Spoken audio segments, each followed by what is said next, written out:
Good to see you again, sir.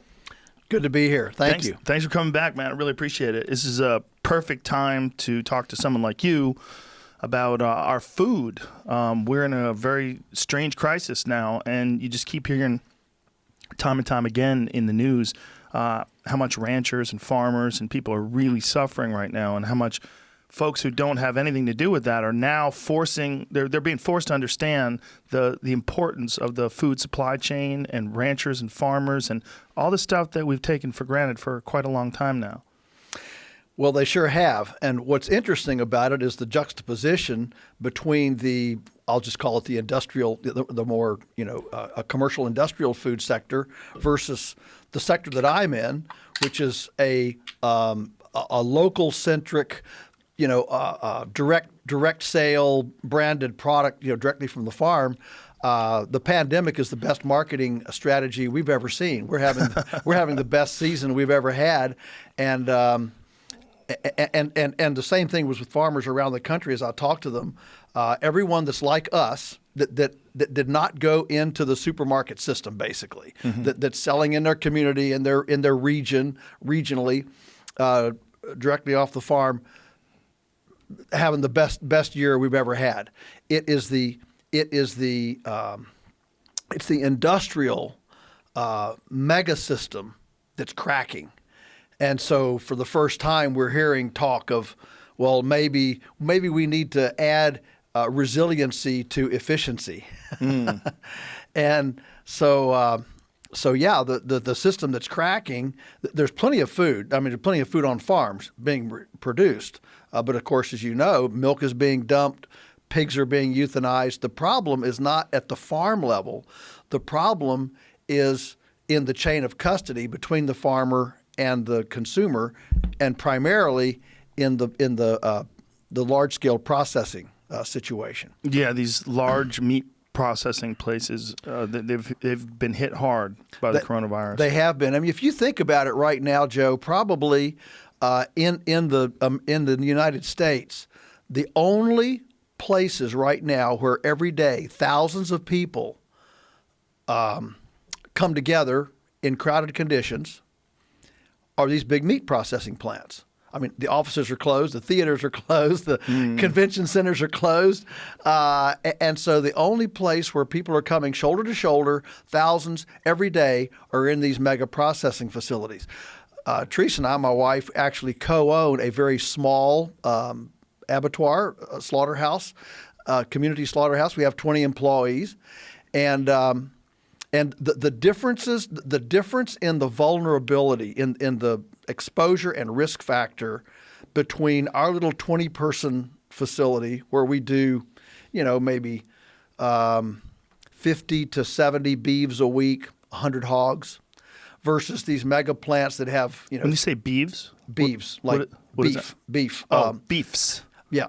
Well, I thought you said beeves. Well, there's no such word as beefs. It's beeves. Beeves. Oh, okay. That is what you're saying. Okay. Yeah, beeves. Beeves. Have you heard that before, Jamie? No. Okay. So the plural of beef is not beefs. It's beeves. Oh, interesting. All right. I always thought that beef was just the meat. I never thought. I would have assumed you would say cows.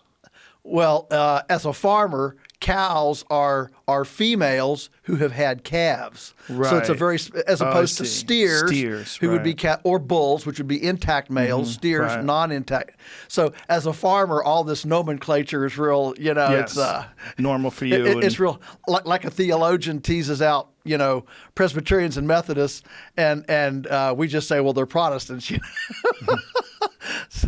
So you have a small place. We do. It's a small facility, and it's been in business for 60 years or so. We've only co-owned it now for a little bit less than 10 years. But the difference, because we do stuff by hand, workstations. These stainless steel work tables are 6, 7, 8 feet wide, 3 feet to 4 feet deep, and each one is a workstation.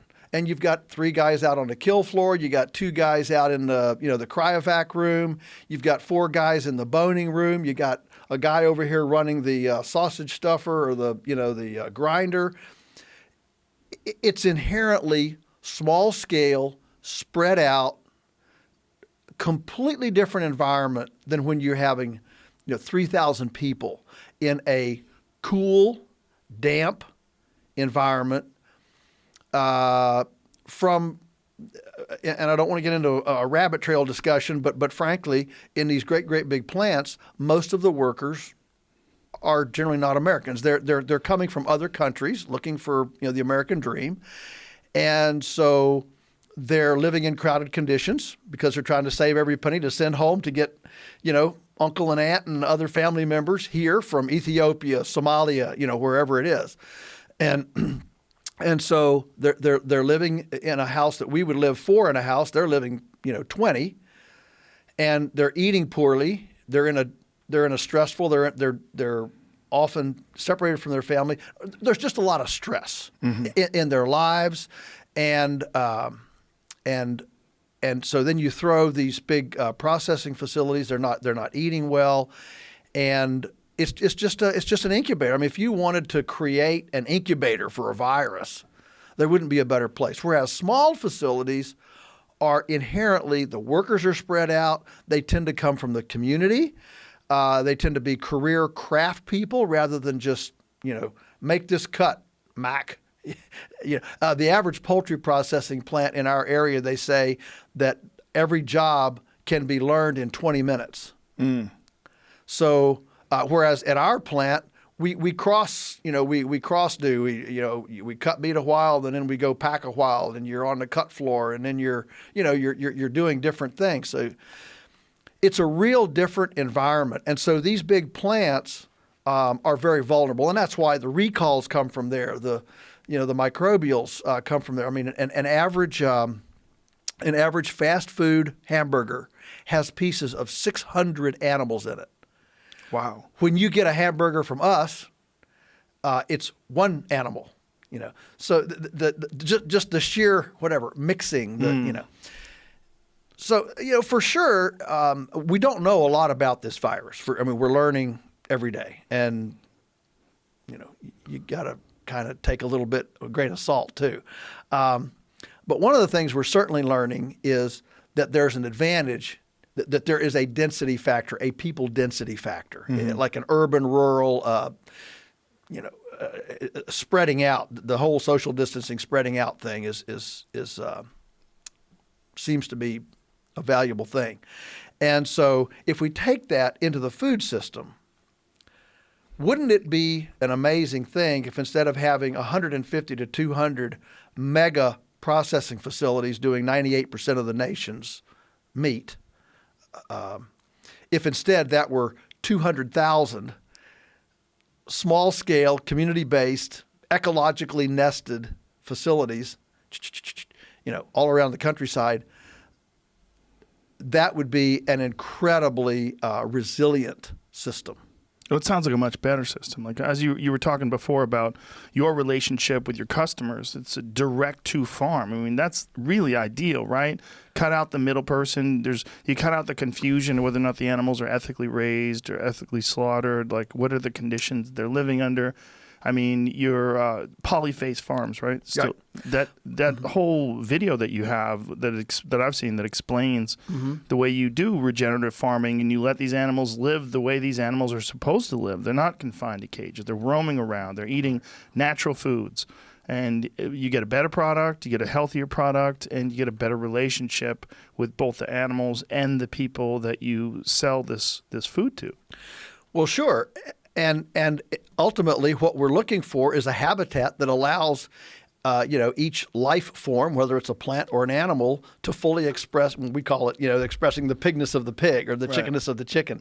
You could say the tomatoness of the tomato. And creating a habitat that allows that life to express its phenotypical and physiological distinctiveness. In humans, we would call this self-affirmation. The Tomness of Tom, the Joe-ness of Joe. Right? It's that affirmation, and one of the things that we're seeing as a result, as we move into the kind of the social consequences of this whole pandemic, is a well, there's a new phrase called the Screen New Deal, where everything is going to AI. We're gonna, we're dehumanizing, and so at a very time when people need to be personally affirmed, they're being denied their, their social humanity element. I mean, you can't even see whether a person's smiling or frowning. Yeah. Yeah, that's the worst part about this, other than the tragedies. The Yes. worst part about this Yes. is that, like, people aren't getting hugged. People are scared to shake hands. Everyone's separated from everybody. It's just very strange. It is. It is. Our personal energy that we get from each other. I've, like you, I'm sure I've done numerous Zoom things lately, more than ever. Zoom conferences, Zoom phone conferences, different things, and there's just not the energy. There's just not. You just don't get the energy that you get when you're right in front of each other. Yeah, absolutely. I feel the same way about podcasts. And Jamie, I screwed up. I forgot the nurse. Yeah. We started early. Yeah, you want to? Yeah. We can pause and stop. Can we? I mean, yeah. Okay. We want to give you a coronavirus test. Okay. You down with that? That's fine. All right, we'll pause right here. Okay, so we did you a little test and found out you have not had it. You didn't fight it off. Bummer. But the doctor did explain to us that there's primary immune system and there's secondary immune system. Your primary immune system, most likely, if you've been in contact with it, and his has, the doctor has been around many people that have had it. But your primary immune system, if you're healthy, he was saying, fights it off. Your secondary immune system is if you have had the infection and your body has developed those antibodies, it's your second line of defense. So most likely your first line of defense, since you have been in contact with people that have had it, your first line of defense beat it. Well, that's cool. Yeah. Well, I work on it. Yeah, we were talking about that, and I said, please save this because it's so crazy. You drink. Explain what you do. Yeah, to strengthen your immune system. So in this whole thing, like you, I've been screaming, let's talk about the immune system. Yes. I literally have not been sick a day basically in 20 years. I mean, not the flu, not a cold, just nothing. And I'm 63. So I'm not saying that arrogantly or proudly. I'm saying it gratefully that I think there are things that we can do to really build up our immune system. One of the things that I do that kind of makes all my staff laugh is that I routinely bend down with the cows and drink the water out of the cow tank. I don't drink it when it's pond water, although I've drunk pond water. But when it's when it's like well water, when it's fairly clean water, I get down. Of course, the cows are dripping saliva and stuff in it, and I just drink right out of it just like a cow. And I'm serious. I believe that what it builds your microbiome. I want all those bugs, all that diversity. We live in the most amazing microscopic soup. I mean, it's a soup. If you could take an electromagnetic photograph of the air, of where we are, I mean, our skin is exuding stuff. Our noses, our clothes, everything. It would look like the cloud over Pigpen in the Peanuts comic strip. I mean, that's literally what we're living in, and all of this life, all of viruses, bacteria, microorganisms, all of this life is literally having a conversation.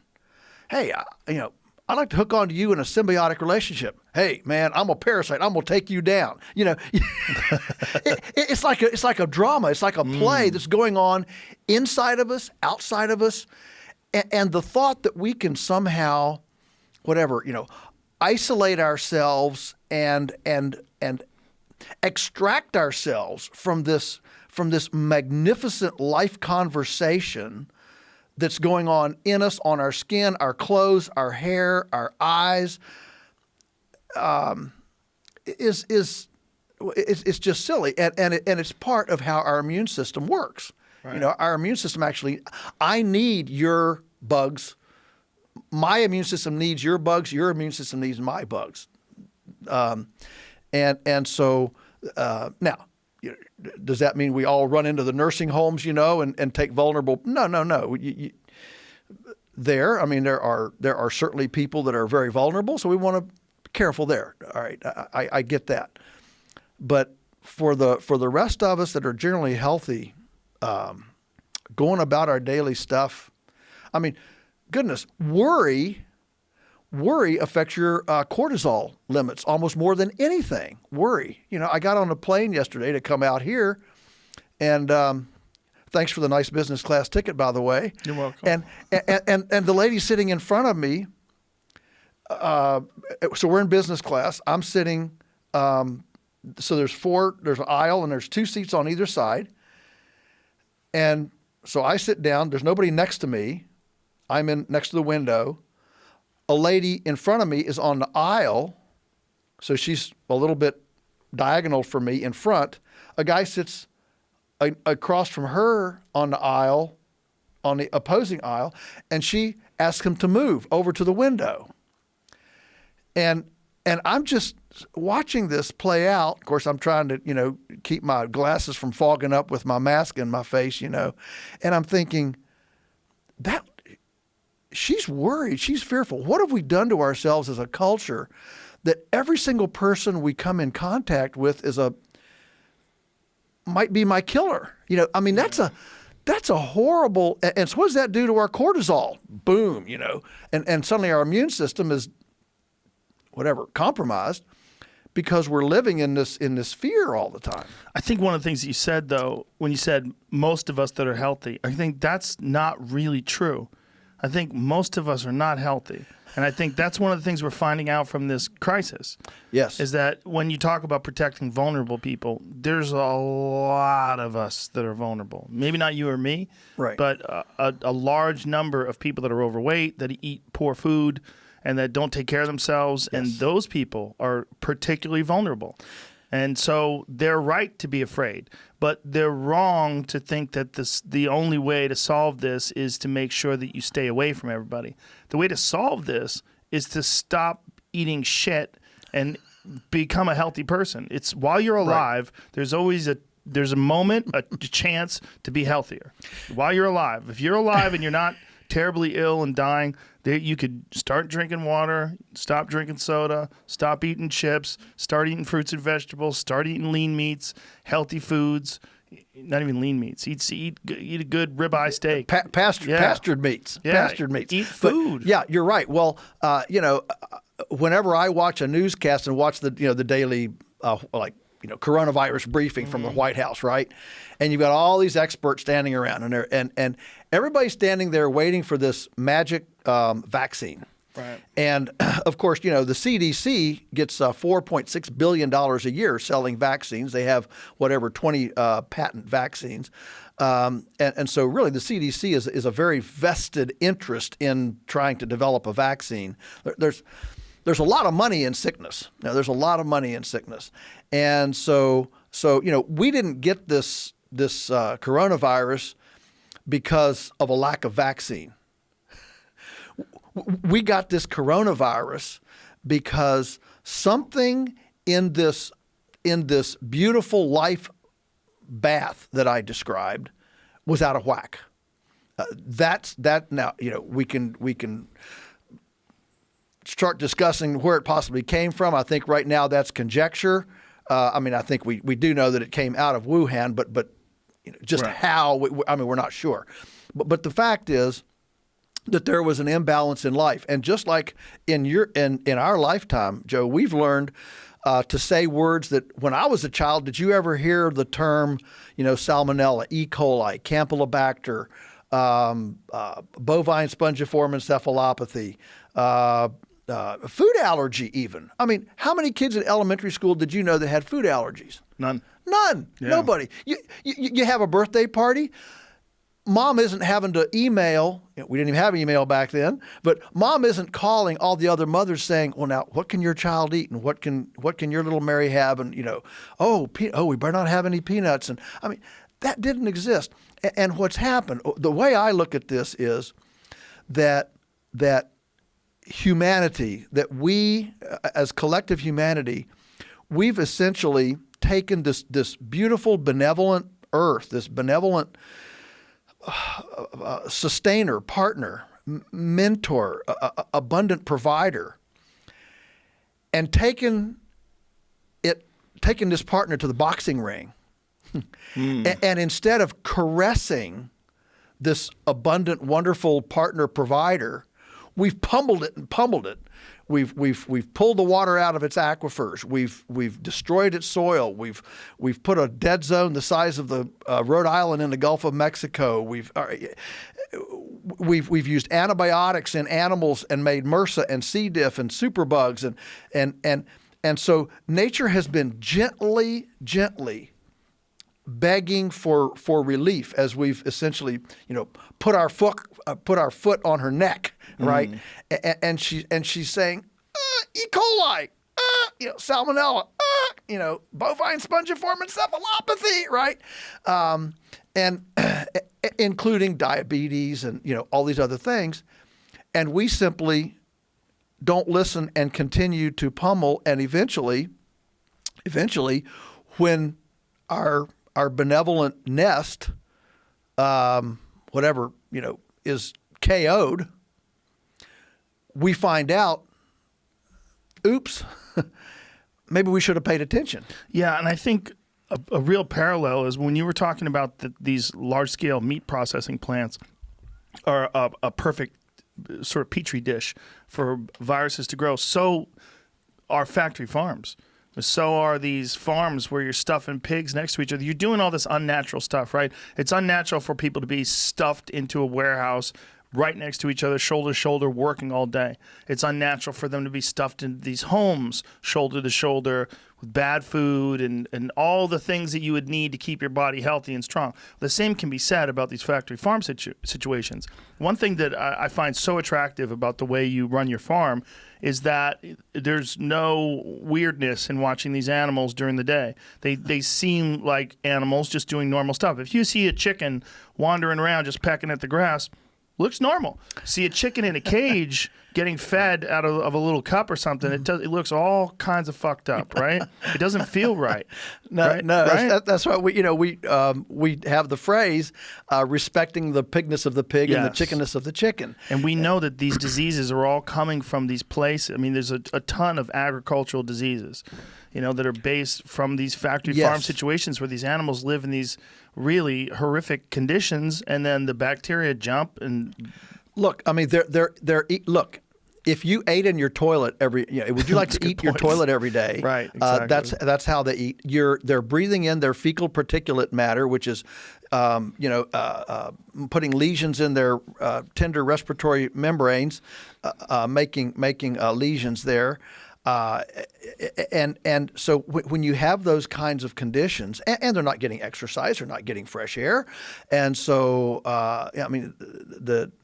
they're not getting salad, they're not getting any vitamin D from the sunshine, and so what happens is you get an extremely concentrated host facility for pathogenicity. That's what happens. You get a very concentrated host facility because there's always a host. They're close to each other. The pathogen doesn't have to say, "Wow, boy, I wonder if I can make it that half mile over to another." No, they're always right there. And so you're right. It's like an incubator. And so if we wanted to sit down, and say, let's say we had a James Bond conspiratist, and said we're going to form a committee and make a pathogen-friendly farm. The old James Bond nemesis, right?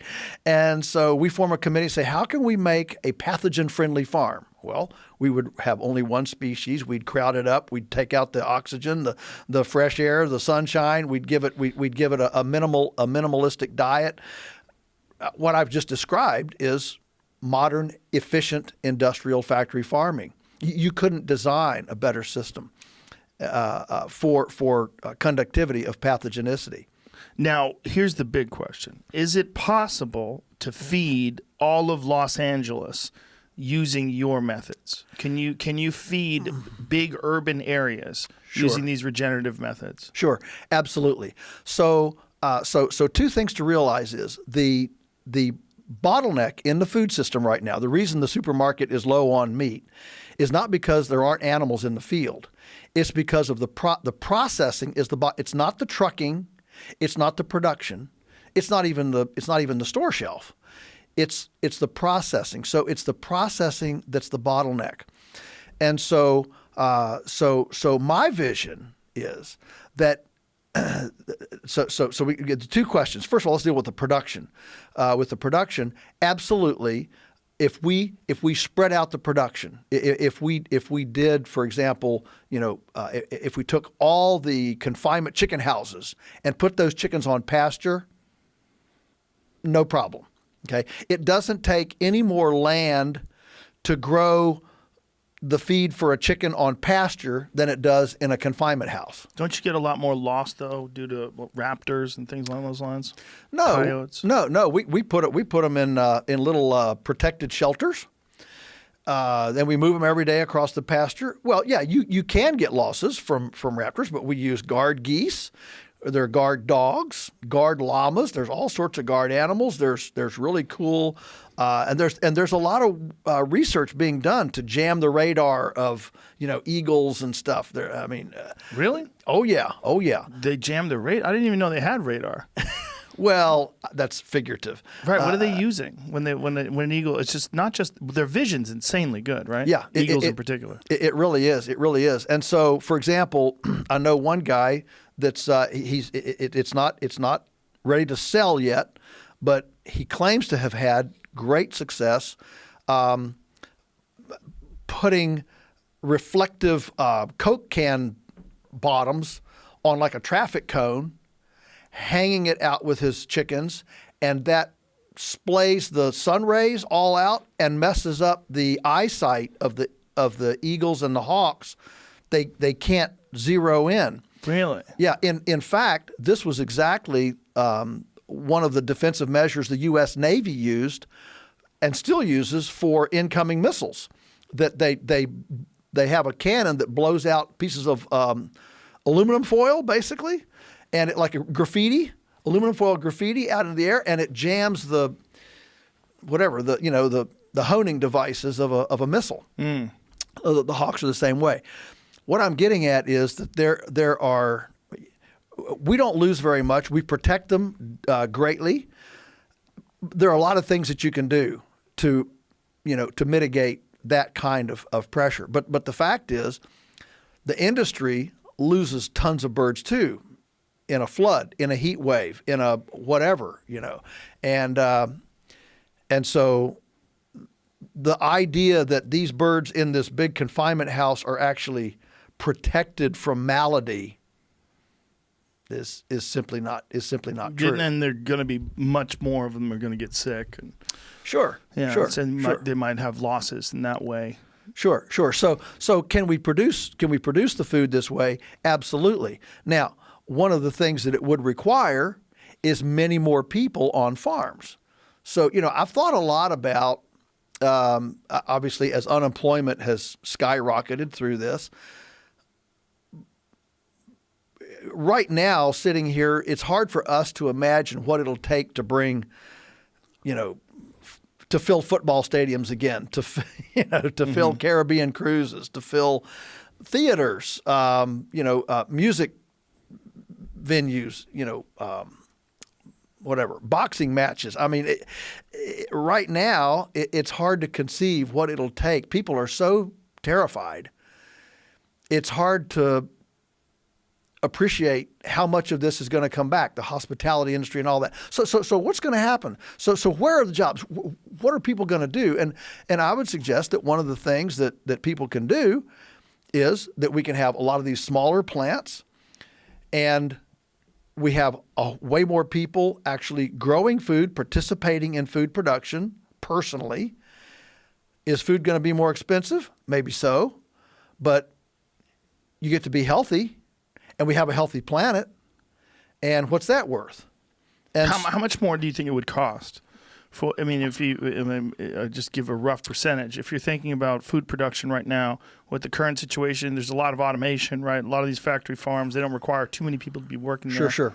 You would require much more people. You'd have to manage these animals. You'd have to do it sort of along the lines of the way that you do. Yeah. How many more people do you think would be involved in a large-scale farm? Lots of people. I don't have a number there, but I can tell you that that prices would, food prices might go up to what they were 30 years ago. And it also, would it be fair to say that food prices might go to where they should be? Like a cheeseburger really shouldn't be 99 cents. No, absolutely. As you're very familiar with the argument of the externalized costs, they don't get captured. What's the cost? Right now 50% of the cases of diarrhea in the U.S. are caused by foodborne bacteria. Well, what's a case of diarrhea worth? Yeah, I mean, if we start if you start that's a good point. I mean, if you start putting dollars on these externalized costs, the dead zone in the Gulf of Mexico, the fact that we have hundreds of square miles that don't grow shrimp anymore, because it's toxic from the runoff from the Mississippi, from chemical farming. So there's a lot of these externalized costs, and not only that, but if this actually became the new way, the new orthodoxy, there would be definitely economies of scale that we don't have right now. I'll just give you one example that probably nobody would think of. So we pay workman's compensation at our farm. So how do you determine the exposure level, the risk factor of a poultry worker? I mean, think about if you have a Tyson chicken farm and you hire an employee to be in the chicken house, think about his workman's comp risk. I mean, there's fecal particulate all day long that he's breathing. You've got augers, chains, feed bins, electrical connections, dust. I mean, it's a very it's a high risk situation for us. A poultry worker goes out in the field and moves some chickens in a field. There's no fecal particulate. There's no dust. There's no there's no augers. There's no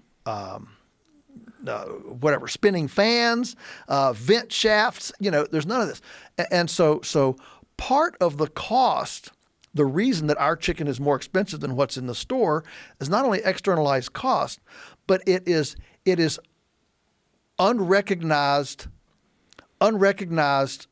savings that we offer that can't be captured in a square peg in a round hole. I see what you're saying. Yeah, the overall big picture of health for you, health for the food. How much is that worth? Yeah, right. That's interesting that we're not really taking into consideration these secondary costs that come about from doing it the wrong way. Yeah. We're not. I mean, there's a lot of those. You can much of our increased cost has nothing to do with actual production cost. It's the non-scalable regulatory overheads, and this of course is why we don't have more community small-scale abattoirs around the country. It's not because there's not a demand for them. It's because the paperwork, the HACCP plans, hazardous analysis critical control point plans, and the paperwork to be able to launch a business like this are so high that the both time and money are so high that it's very difficult to launch a small business. Because you can't spread the overhead of capitalization over. Is there a solution for that? Is it? Well, there are a couple solutions. Certainly, one that's being championed right now by Congressman Thomas Massey, called the Prime Act. He's had it in for 5 years, and amazingly, it's kind of just floundered for 5 years. All of a sudden, in the last 2 months, he's got 18 new co-sponsors because of this. And what the Prime Act would do, it would allow uninspected, custom processed meat in state to be sold by the piece. That's not legal right now. Right now, the only way that you can sell a T-bone, if you want to buy a T-bone steak from me, the only way for you to get it is for me to go to a federal inspected slaughterhouse, get the animal processed, packaged under inspection, and put in for you. Custom houses are where if you want to buy a half a beef, a quarter beef, all right, and it goes in with your name on that quarter and they're custom processing it for me, yeah, then I can buy it. And what Congressman Massey is saying with the Prime Act is, why should we discriminate and only allow people to tap into the lower cost and lower overheads of the custom processing facility to only those people who can afford to buy a quarter of beef at a time? That's very poverty discriminatory. Let's open that up so that people can buy it by the piece. We're not going to ship it interstate. We're not going to sell it at Walmart. Okay, but if you and I as neighbors want to do business together and I'm using a powerful phrasing here, as consenting adults, if we want to exercise freedom of choice and participate in a consensual relationship of commerce, why should that be a bureaucrat's business between two consenting neighbors?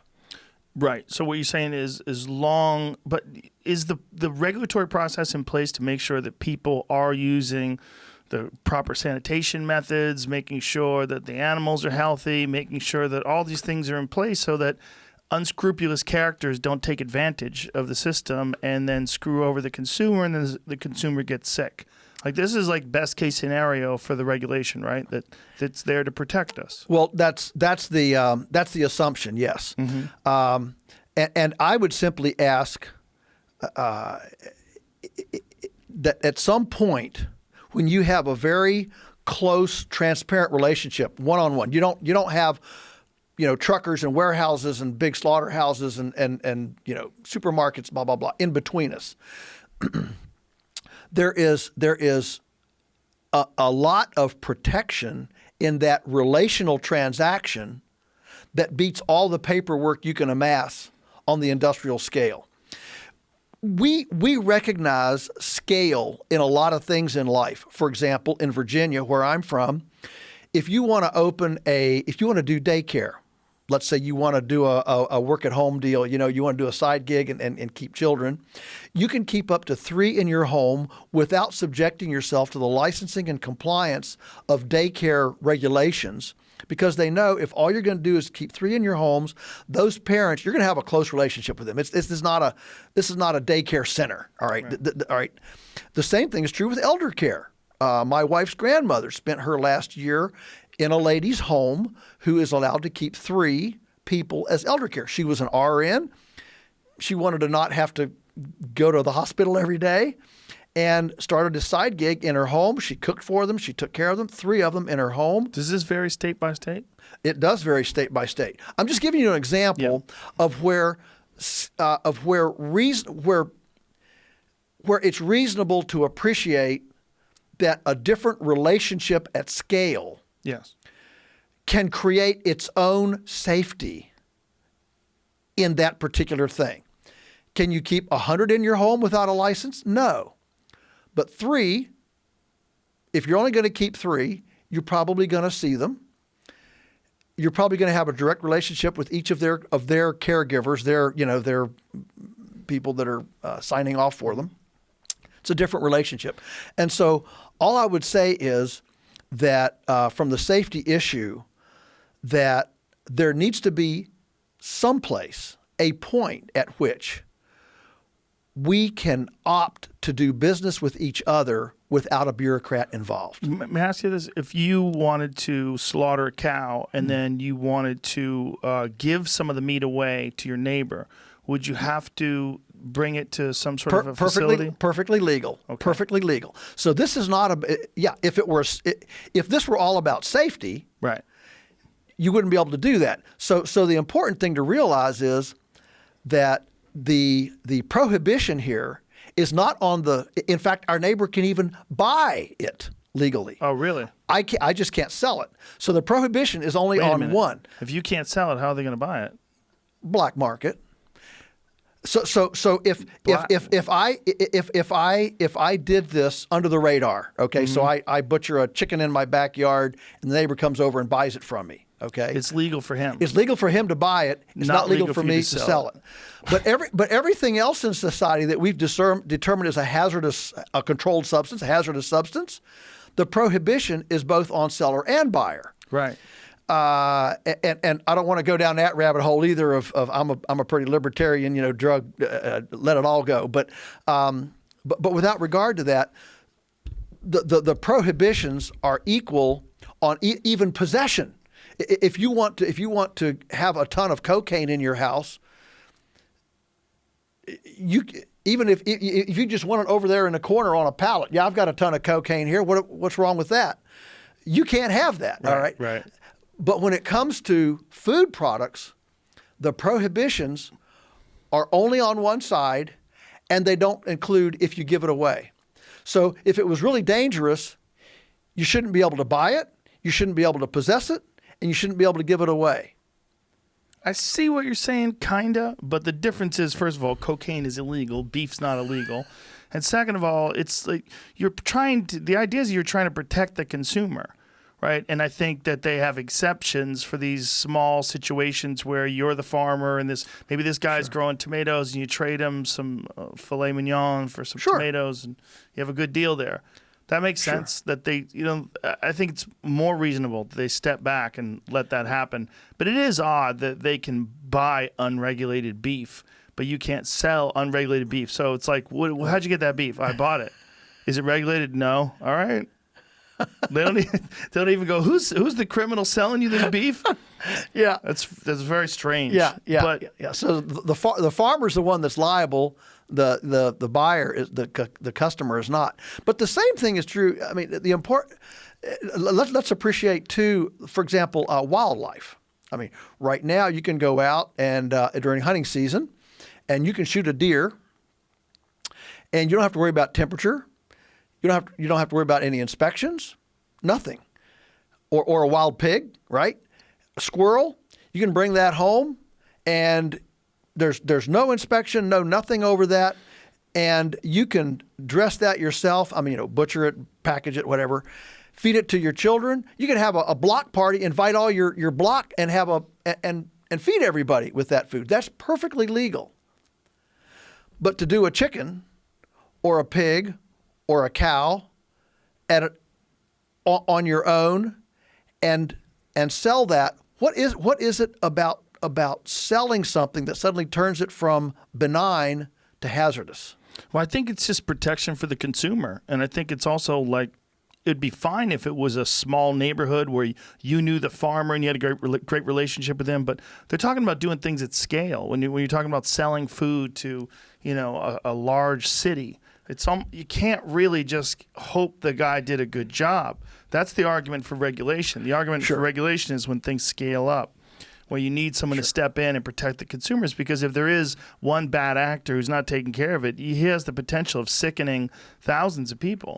Right, which is the argument, exactly the argument for decentralizing and de-amalgamating as opposed to centralizing and amalgamating. Is it a land issue, though? Like if you wanted to, like the factory farms that I've ever seen in videos where they have these pigs, they're stuffed next to each other in this large warehouse, and the same with the chickens. Right. How much space would you need to have the same amount of chickens and the same amount of pigs if you let them free range? All right. Here's my point. What you don't see in those videos is you don't see the hundreds of acres growing corn and soybeans to feed them in that house. The industry wants you to think that this is some sort of an island, where we're cranking this out of this house. They're not showing you the tractor trailers bringing in the grain, and hauling out the manure and the square miles of fields to spread the manure. Okay, they're not showing you how dependent that is on this massive land base, and so in the pastured model, the decentralized pastured model, instead of having 15,000, our farm, we're going to raise like 45,000 chickens this summer. We're not backyard by any means. But guess what? Those are in 200 75 bird shelters that are moved every day across pastures. It doesn't take one more acre to produce the feed or handle the manure, whether the chicken is outside or inside. The difference is when you come and see our operation, you see all the land. Mm-hmm. When you see the factory farm, you don't see any of the land. But isn't it possible that these factory farms are set up where the farms where the animals are raised are completely separate? It's a separate business from the farms where the soybeans and the corn are raised. Oh yeah, well ours is too. It's not on the same property. No, ours is too. We buy our grain from neighbors. Absolutely. But if they had to grow these animals and grow that food, would they have enough land to do everything together in the same farm? There's no need to do it on the same farm. I'm a big believer in mutual interdependence, not complete independence. We don't have any intention to grow our own grain. We don't have the soils for it. We don't have the equipment for it. We don't have the skill set for it. So we buy from neighbors who do GMO-free, non-genetically modified, GMO-free grain, and we give them more than they would on a commodity scale. And so they love us because we're giving them more per bushel, and they have a nice, secure buyer, and they're local, they're close. We're not getting it from, foreign countries, and it's all close. So what happens is, in the kind of situation I'm describing, instead of having a fundamentally segregated food system, you have a fundamentally integrated food system. I see what you're saying. That's what happens. A strong relationship with the people growing that grain. So, for example, you started the discussion with, can Los Angeles, is there enough land to feed Los Angeles? And we could discuss whether Los Angeles should be as big as it is. That's a valid discussion. But, it's a very valid discussion. But we can go there. But first, let me just say that if California, for example, did not export, I don't know what the percentage is, but it's huge. Almonds all over the world. If California is centered on feeding California, there's absolutely enough here to feed California. Okay? Iowa imports 90%. Iowa is probably the most fertile place in the world, and they only 10% of the food consumed in Iowa is grown in Iowa and processed in Iowa. That's pretty crazy. It is crazy. Hawaii, only 5%. 95% comes from off. Hawaii, they've got ranches, why would you have to import stuff if you can grow pineapples and macadamia nuts in your backyard? Come on, So there's a huge disconnect. And this is one of the reasons that we're having this, I think, this blowback from nature is that instead of having a fundamentally integrated system, think of how in Switzerland, they take the cows up to the mountain pastures, they milk, and the milk flows down, and they make cheese up there. The whey from the cheese goes into the pigs. The pigs eat the whey, and so instead of transporting milk to a centralized cheese maker and pigs to a centralized processor, they're actually making the cheese on site. So all they've got to actually transport is cheese and pork. So they slaughter, contiguous, nearby, not on the same farm necessarily, but nearby. So you don't have all this transportation. What you have is a fundamentally decentralized, we could even say democratized, could we say food distancing? That creates resiliency in the system. So instead of being tied to these 100 or 150 mega processing facilities, we're decentralized throughout the land base. How much more money do you think it would cost for food? We kind of touched on this earlier, but if you're dealing with this more natural-based system and it's more complex, it's going to require more people, and it's going to require a complete restructuring of the system that's currently in place. Sure, it would. I think I don't have a figure for sure. I mean, I'm not science, but food would be 10% more? I think in general it would be probably double what you'd pay at Costco. Double. Mm-hmm. Yeah, that's an issue for a lot of folks, though, right? Well, but now think about this. Oh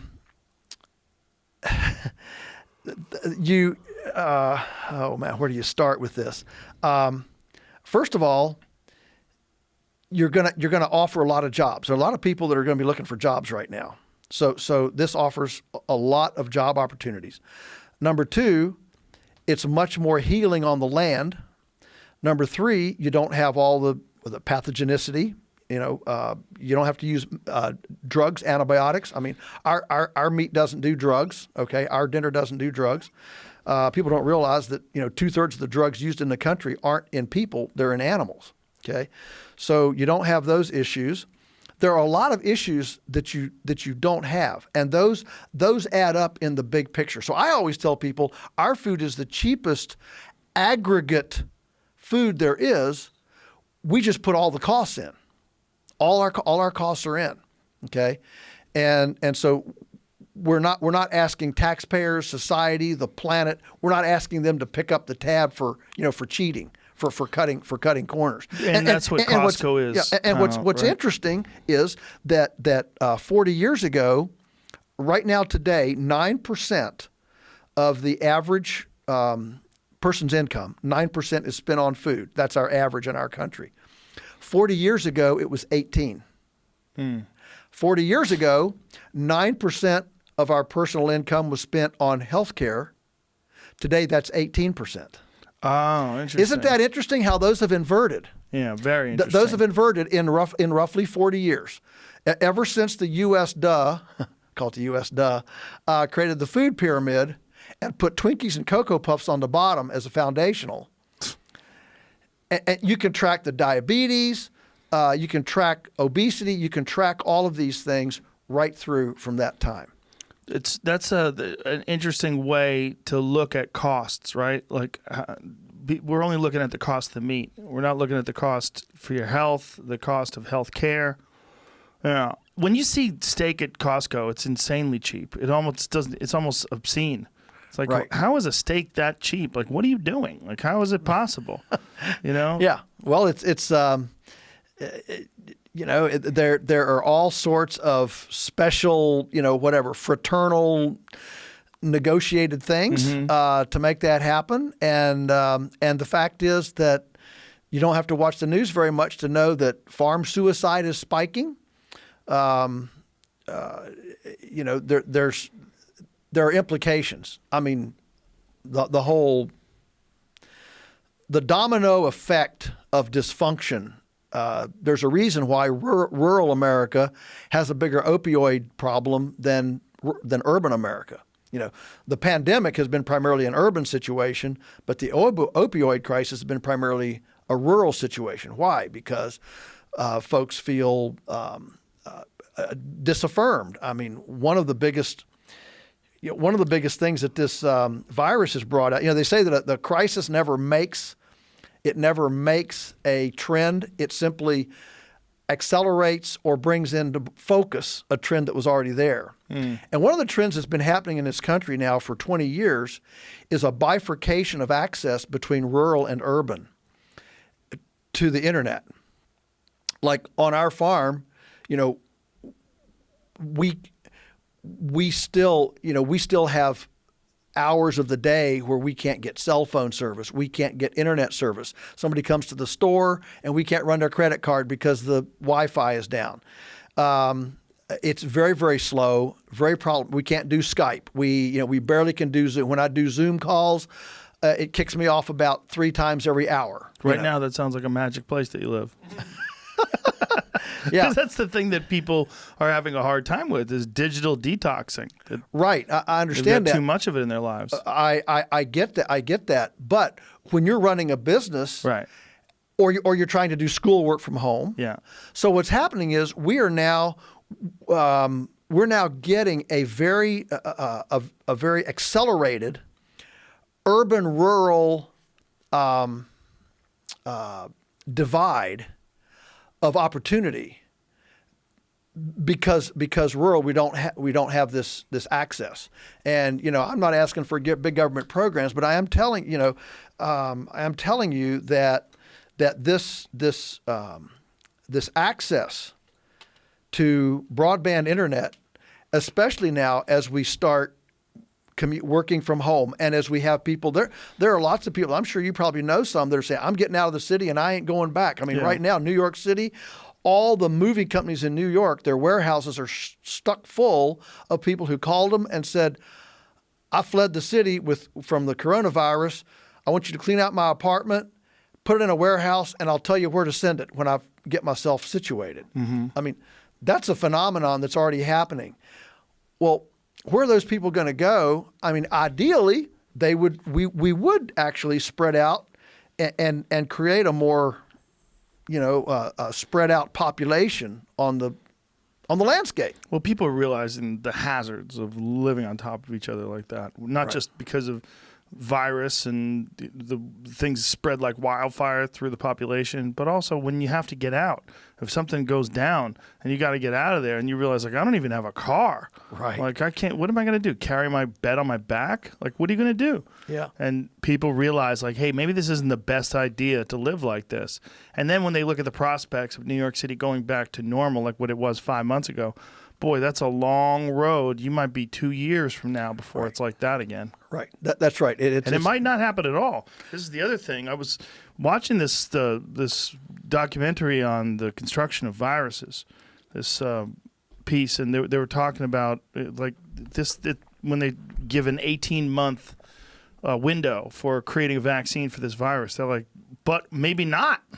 Right. Yeah, they're like, maybe it does. Maybe they don't come up with one that's effective. No, that's possible too. We've been 40 years with the flu. Still don't have a flu vaccine. What is the flu shot then? Flu shot? Well, that's supposedly to help the flu, but there's how many strains of it, and they never hit the right strain. I mean, the actual efficacy of the flu shot has not been determined. It is a vaccine, though, correct? Yeah, it is. It is. But I had Dr. Peter Hotez on, who is an expert in vaccines and infectious diseases and tropical diseases. And one of the things that he was saying that if you get the flu shot, even if it's not for the correct strain, there's still enough pieces of this that will protect you from getting really bad sickness from the flu strain, even if it's the wrong strain. That's one opinion. You don't agree with that? No, I don't agree with that opinion. I think. But you're out there drinking with cows. And absolutely. Shit. Yeah, I do. I mean, when this all broke, we sent a letter out to our customers saying, "Hey, come to the farm, take off your shoes, walk barefoot through the pasture. We've got a nice big compost pile. Stick your hands in the compost pile. Feed your microbiome." Did anybody take you up on that offer? Oh yeah. Oh yeah, so you had a bunch of freaks out there walking barefoot. Oh yeah, it's great. Sticking their hand in poo. Yeah, it's great. It's great. And so did you check on them, see if they're okay a couple weeks later? I don't think anybody's gotten sick from it. You should check. But yeah, but I think I think that in general, we need to be asking as a nation. I mean, I'm still waiting for when they do the daily briefs up there in the White House. I'm still waiting for somebody up there, somebody to step to the microphone and say, look, folks, let's talk about immunity. Yeah. Let's talk about how you build immunity. And the fact that we're in the middle of this and we've still got the Coke trucks running up and down the road and look, I like a Coke, once a year, twice a year. Okay, but there's a big difference between doing that and 3 times a day. Right. What are we eating? Are we eating, comfort food, taco chips? Look, I like chocolate, but enough is enough, And are we in our kitchens? Are we actually getting good food? Are we hydrating? Most of us are dehydrated because the water tastes bad. Well, let's make sure we each drink half a gallon a day. Let's start there. How about sleep? Are you getting 8.5 hours a night, or are you staying up watching Netflix because you're depressed, eating chips and drinking soda because you're depressed and you're getting 6 hours of sleep? All of that builds up. Hey, how about have you forgiven everybody? Resentment eats you. I mean, it eats you up. Resentment, vengeance, resentment, and some guilt. Yes, guilt. And whatever you stole, give it back. Yeah. And if you've got a bad situation with somebody, call them up, apologize. Yeah. You fucked up. Yeah, be the first. Be the first. Yeah, exactly. Let it go. Let it go. Let it go. And I just think that those simple 6 or 7 get exercise. Go get outside, run around in the sun. All right. Those kinds of things. If Michelle Obama had the Let's Move campaign. It was a great campaign. She was right on. Okay. Mm-hmm. And I'm not trying to be political. She was right. And now, my driver that picked me up from the airport last night, he said, this is my first. He said, this is my first job for a month, and he said all I've been doing is inside the house watching Netflix. Well, that's not going to build your immune system. I mean, he needs to get out and go stick his hand in poo. Don't you think that I don't know if this is true, but I would imagine that the immune system is like your cardiovascular system. It needs a workout. It does. And many people believe this. In fact, there's an entire school of thought, this hyperallergenic thing, where a lot of the allergies we have today are because we're so sterile. This was part of the kind of unspoken part of the book Guns, Germs, and Steel. Yeah. That was a fascinating book. And it talked about the ascendancy of the Europeans who kept livestock in their house. Right? And that's why they were immune to smallpox and all these things that were devastating to the other people that didn't have nearby livestock. And so we want our customers to come out and pet a calf, go in the brooder and pick up a chick and hold a chicken. And we think that that's really, really, that's not just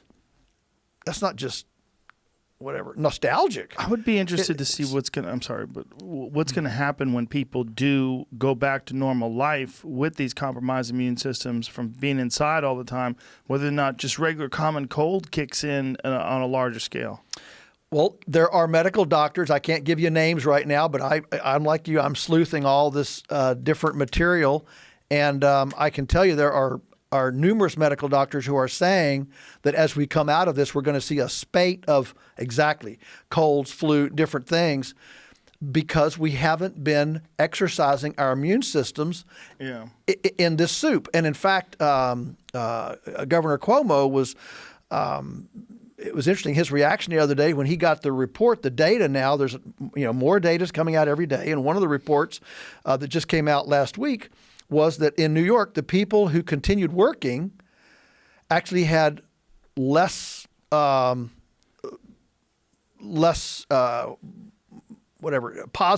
to the virus than the people who sheltered across the demographic, including frontline hospital workers. Which, you look at that and you say, well, the people who were sheltering, they were dwelling on it. They were watching news all day. If you watch the media all day, you are scared to death. Okay, and rightly so. That's what you're feeding your mind. But if you're working and you're building and you're creating and you're doing your things, sure, you might think about the virus once in a while. But literally, in my day, I don't think about it but a few minutes a day. It's only when I come in and turn on the news or look at podcasts that I'm besieged with. I'm interested in it, but I'm out there busy, and there's something that happens, I think, psychosomatically when you just when your mind is consumed every day with fear. Yeah. For sure. Well, it's the media's played into it, and also people are hearing terrible stories about emergency rooms, particularly in New York City and places where it's stuffed full of people, and the hospitals are overrun, the ICUs are overrun. thank goodness that has sort of calmed down, even in New York City. Right. Cuomo basically said today that they're back to where they were when the pandemic exploded. So it's nice that they've sort of leveled that out. But what's going to happen when you just let people out again? Are they going to start getting sick like crazy again? I mean, is it going to be another spread? There's a real worry about that, and a real worry that during this time, we haven't been encouraging people to build up their immune system. We have been encouraging them to exercise. We've just been feeding them fear. Yes, that's right. It's been a feeling of fear, and so interestingly, I've got a book that's actually we'll have in hand May in 10 days. A new book coming out I've written with a nutritionist biochemist, Dr. Sina McCullough, and the title of the book is Beyond Labels, and it's a doctor and a farmer lead you to a place of food empowerment. When you stand in front of a bunch of labels, and you see everything from organic certified to fair trade to natural. They're very confusing. What happens is when you're faced with so much choice of label information, you tend to just shut down. You get paralyzed. You say, forget it. It's too complicated. It's too difficult. And so we've written this book, she from this chemistry standpoint, me from a farmer standpoint, trying to cut through this. And so people can be empowered to actually make food decisions that will, and we talk a lot about immunity, feeding your microbiome, to build that up so that you have a diversified enough, exercised enough immune system that you can withstand this. And so I think that developing a robust immune system, think about if that occupied your mind, how am I going to develop a robust immune system? Just think about dwelling on that as opposed to, oh no, am I going to get it? Am I going to get it? Right. I don't think we've scratched the surface as to what thinking, I'm going to build my immune system. Let's be let's go get them. Okay. Let's just the mind-body connection, what that does to your body to suddenly get a burst of hope as opposed to a constant diet of despair. Well, it has to have a big factor. That kind of stress plays a big factor with people's immune systems all the time. If people are stressed out, they always get sick. It's real common. It just makes sense. And I think this kind of fear, the way I was experiencing it, when the lockdown was first ordered and everyone was at the supermarket, no one was wearing masks yet, but everyone was stockpiling food. And, we were nervous. We were real nervous because we didn't know what this was going to be like. And I was nervous particularly because I feel like the information we were getting out of China was not correct. And I was worried that when you see those videos of them spraying disinfectant on houses and buildings, it's like maybe this is way worse than we think it is, and it's going to hit America really hard because we've been lied to by the Chinese. There was a lot of fear. So I remember lying in bed at night and testing my breath, maybe I have it now. Maybe it's going to get worse. There was a lot of that. Yeah. There was a lot of that. I didn't sleep real good at all for maybe the first few days of lockdown until I sort of calmed down and realized, well, I'm not going anywhere. I can't get it. And then I got tested. I'm like, okay, well, this is nice to know that I don't have it currently. Maybe if I just keep doing what I'm doing, I won't get it. But then, I'd have days where half the day I'd think, this is all bullshit. What we need to do is tell people how to strengthen their immune system. And then you read some crazy story about some new inflammatory syndrome they're finding on, some patients where, their feet are swelling up. Yeah, and, blue toes and all this. Yeah. And then you get scared again. Yeah. I'm totally with you. And I think that brings up the issue of how our society now views death. I read an interesting article just in the last couple of days about how as we have left, it used to be when we were kids, we use the term somebody dropped dead. Remember that? You know, they just dropped dead. Good old days. Good old days. All right. Well, today we don't say they dropped dead. We say apparently medicine failed them or the hospital. I mean, it's like instead of just people, yeah, we do drop dead.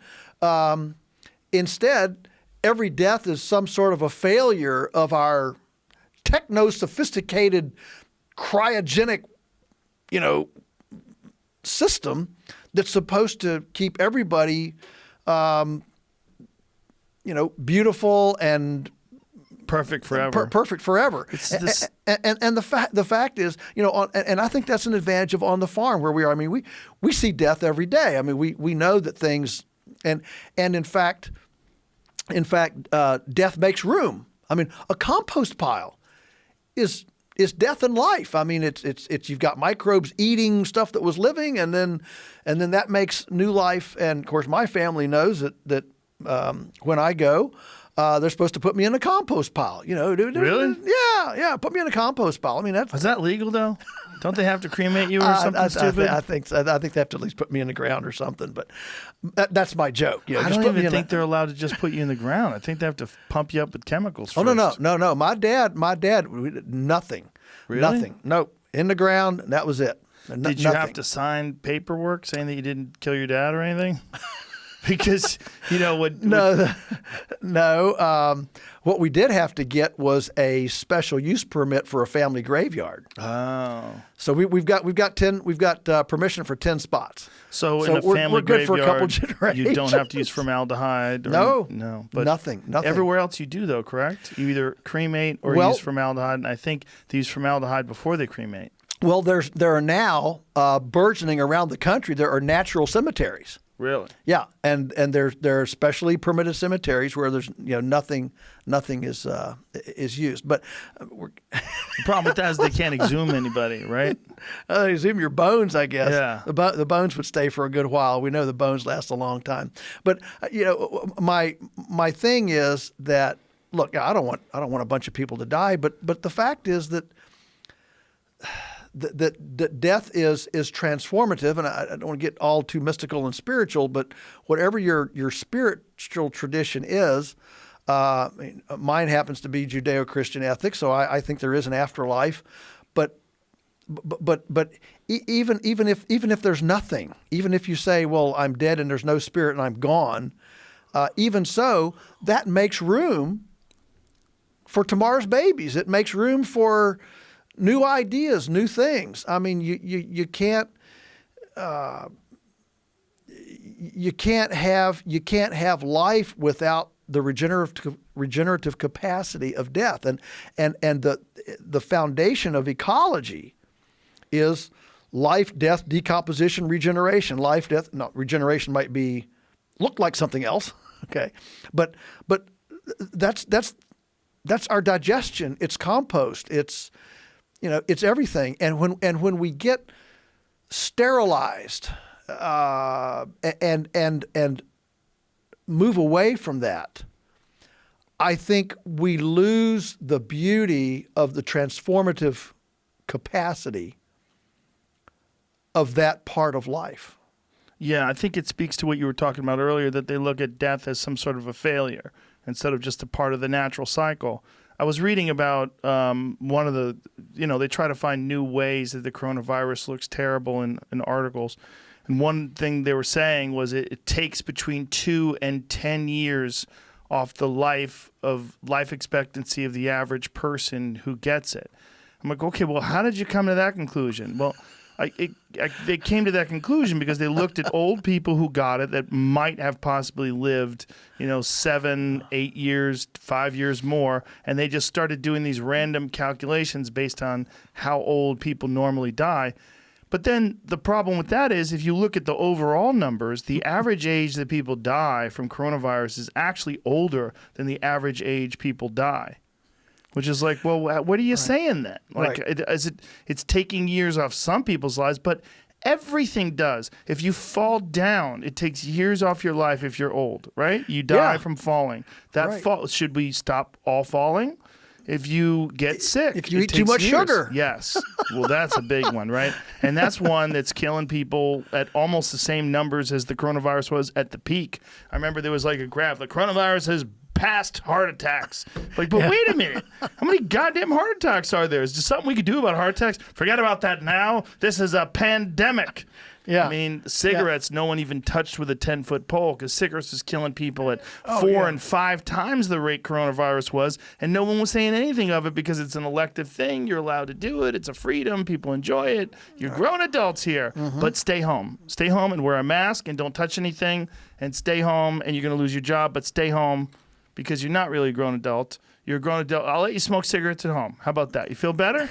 And now, Yeah. Well, I think a couple of things. One is that, our country has never told people, when we talk about, personal self-worth and your own personal affirmation, in a climate of fear and worry, the worst thing you can do is tell lots of people, you're not important. You're not essential. right. Yeah, you know what you've been doing all your life, what you do every day. Nah, it's not as what a faster way to de-affirm a person than to tell them, well, you're not essential. I mean, I just think it's horrible. And now we have the data, and again, these data points, and we've all become, I think, through this more wary of statisticians. Yes. But one that I just saw again this week was that every percent increase in unemployment equals 30,000 deaths in our country annually. Every 1% unemployment equal suicide, depression, whatever. That's a really important statistic. Yeah, it is. So we've gone now from that white hot 3.5% unemployment to now what, 18.5%? That's 15%. I'm frankly actually amazed that we're at only 18% right now. But I think that's only because a lot of people have been furloughed and are not unemployed. So if all those people go back to work that have been furloughed, restaurants and things like that, it'll be okay. But anyway, we've increased in the last 60 days 15% in unemployment. If that 30,000 figure is actually correct, that's an additional 450,000 people a year, dying from external ramifications of being unwanted. And this is in line with what you said earlier about costs, right? Right. Like you're talking about the cost of food, and then look at the cost of healthcare. And when the cost of food is higher and food is higher quality, look at that. The cost of healthcare drops in an equal number. Right. And I think this is along those lines. We're looking at death through the coronavirus, but we're saying, oh, you're putting dollars over lives. You're saying the economy is more important than people's lives. Mm-hmm. No, we're saying you need a nuanced perspective, because if you ignore the economy, it actually costs lives, and it costs a staggering number of lives, and in a horrible way: suicide, drug addiction, depression. Right. And if I may go a little, just one other little thread on this whole thing. Again, thinking about, well, how can we employ all the people? I mean, if our discretionary spending, if this is going to make people more careful about discretionary spending, flying to Paris, going on a Caribbean cruise, going to the Sandals Resort. You know how cheap those Caribbean cruises are? Jamie and I have been going over this. It's basically cheaper than being homeless. You could be on a cruise for like 5 to 7 nights for $105 with all you can eat. Wow. Where are you going to get that kind of food? That's right. You're not going to. So like if I was a homeless person, I would just get me a constant string of cruise ship rides. You got to figure 100. That's $5,000 a year. Yeah. Right. A little bit more than $5,000 a year. You live like a king. Wow. You get your own little spot. See, they want you to pay for booze, I think. We're pretty sure that's what it is, right? That's where they make their money? Yeah. So that's where they make their money. Ridiculous cheap board. Kind of like gas stations make their money on jerky and and soft drinks inside. Sure. Yeah. They don't make their money on gas. But anyway, so one of the things that we're key on, because our fertility program is carbon. And that's what feeds the soil, carbon, right? Not 10-10-10 chemical fertilizer, carbon. And so do you use fertilizers at all? No, we don't. That's amazing. We don't. So just manure and natural fertilizer. But we have a big industrial chipper. You'd love this machine. I mean, it's the ultimate, boy toy. It's a 120 horsepower diesel engine that can chip 19-inch. You can take a 40-foot tree and just huck it in there, and it just just chips. I've seen those online. All right. Well, I mean, they're like they're the coolest machine. That scares the shit out of me. All right. But that's remember Fargo? That's our fertilizer factory. Okay. So carbon. So we integrate forest with open land, and we integrate the carbon from the forest. So we cut junk trees, dead trees, crooked trees, weak trees, and thin the forest, and that enables the good trees, the healthy trees, to grow more vigorously, better, reduces fire potential because you're thinning it out, taking out all the dead stuff, and that then becomes our carbon base for bedding the animals, and for all the composting that we do. And we do, mountains and mountains of compost. Where I'm going with this is when we talk about costs, right now, how much is our country spending fighting wildfires? And how much are we losing fighting all these fires? I mean, we're in California, right? I mean, look at the devastation that fires have caused. Imagine if we had thousands of people with chippers thinning the forest, turning them into almost park-like they were before the Europeans came. The Native Americans kept them going with fire, but there was megafauna here, and so we graze through, we convert a lot of it into silvopasture, widely spaced trees that are growing unimpeded, with grazing animals underneath, so that there's no fire damage, there's no buildup of fuel, and suddenly we're producing our own food, and we're eliminating the danger of wildfire with technology called chainsaws and chippers, and that carbon becomes the fertility for the vineyards and the agricultural lands. It feeds the soil, so now we have earthworms instead of hard soil. We don't have erosion because our organic matter is up. On our farm, using these principles, we've gone from 1% organic matter to over 8% organic matter in the soil, and every 1% holds another 20,000 gallons of water per acre. Whoa. So in our 60 years of being there in the Shino at Polyphase, we have gone from 1% to over 8%. Let's just say that's 7 clicks. 7 times 20 is 140,000 gallons of water per acre now that we can hold that we couldn't hold before. And it's because of the grazing, the perennials, and the composting that's building up the organic matter in the soil. That could be done in California. When you start talking about holding water, it's not just about how much rainfall are we getting, it's how much are we actually holding in the sponge, right, to reduce flooding and runoff and things like that. So it sounds like your method could keep from the situation they find with some farms of the eroding topsoil where they have to constantly supplement. Right. But how do you grow enough corn? Like if you want to have like those monocrop agricultural fields where you see hundreds and hundreds and hundreds of acres of corn, or just soybeans, or just alfalfa, whatever it is. Like if you want to do those monocrop things, how are you going to re-fertilize the soil in the same manner with that large a scale? You don't have them. You don't have those monocrop agricultural situations.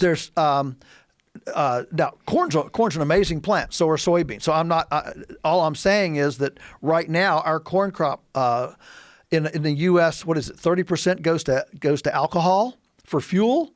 Well, that takes more energy than the fuel we get.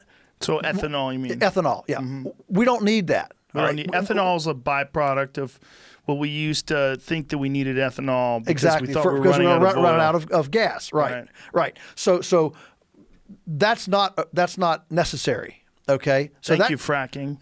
Yeah. So That's not good either, though. No. So we don't need to grow that corn. Well, right. Come on electric vehicles and that. I mean, that's changing the landscape a lot.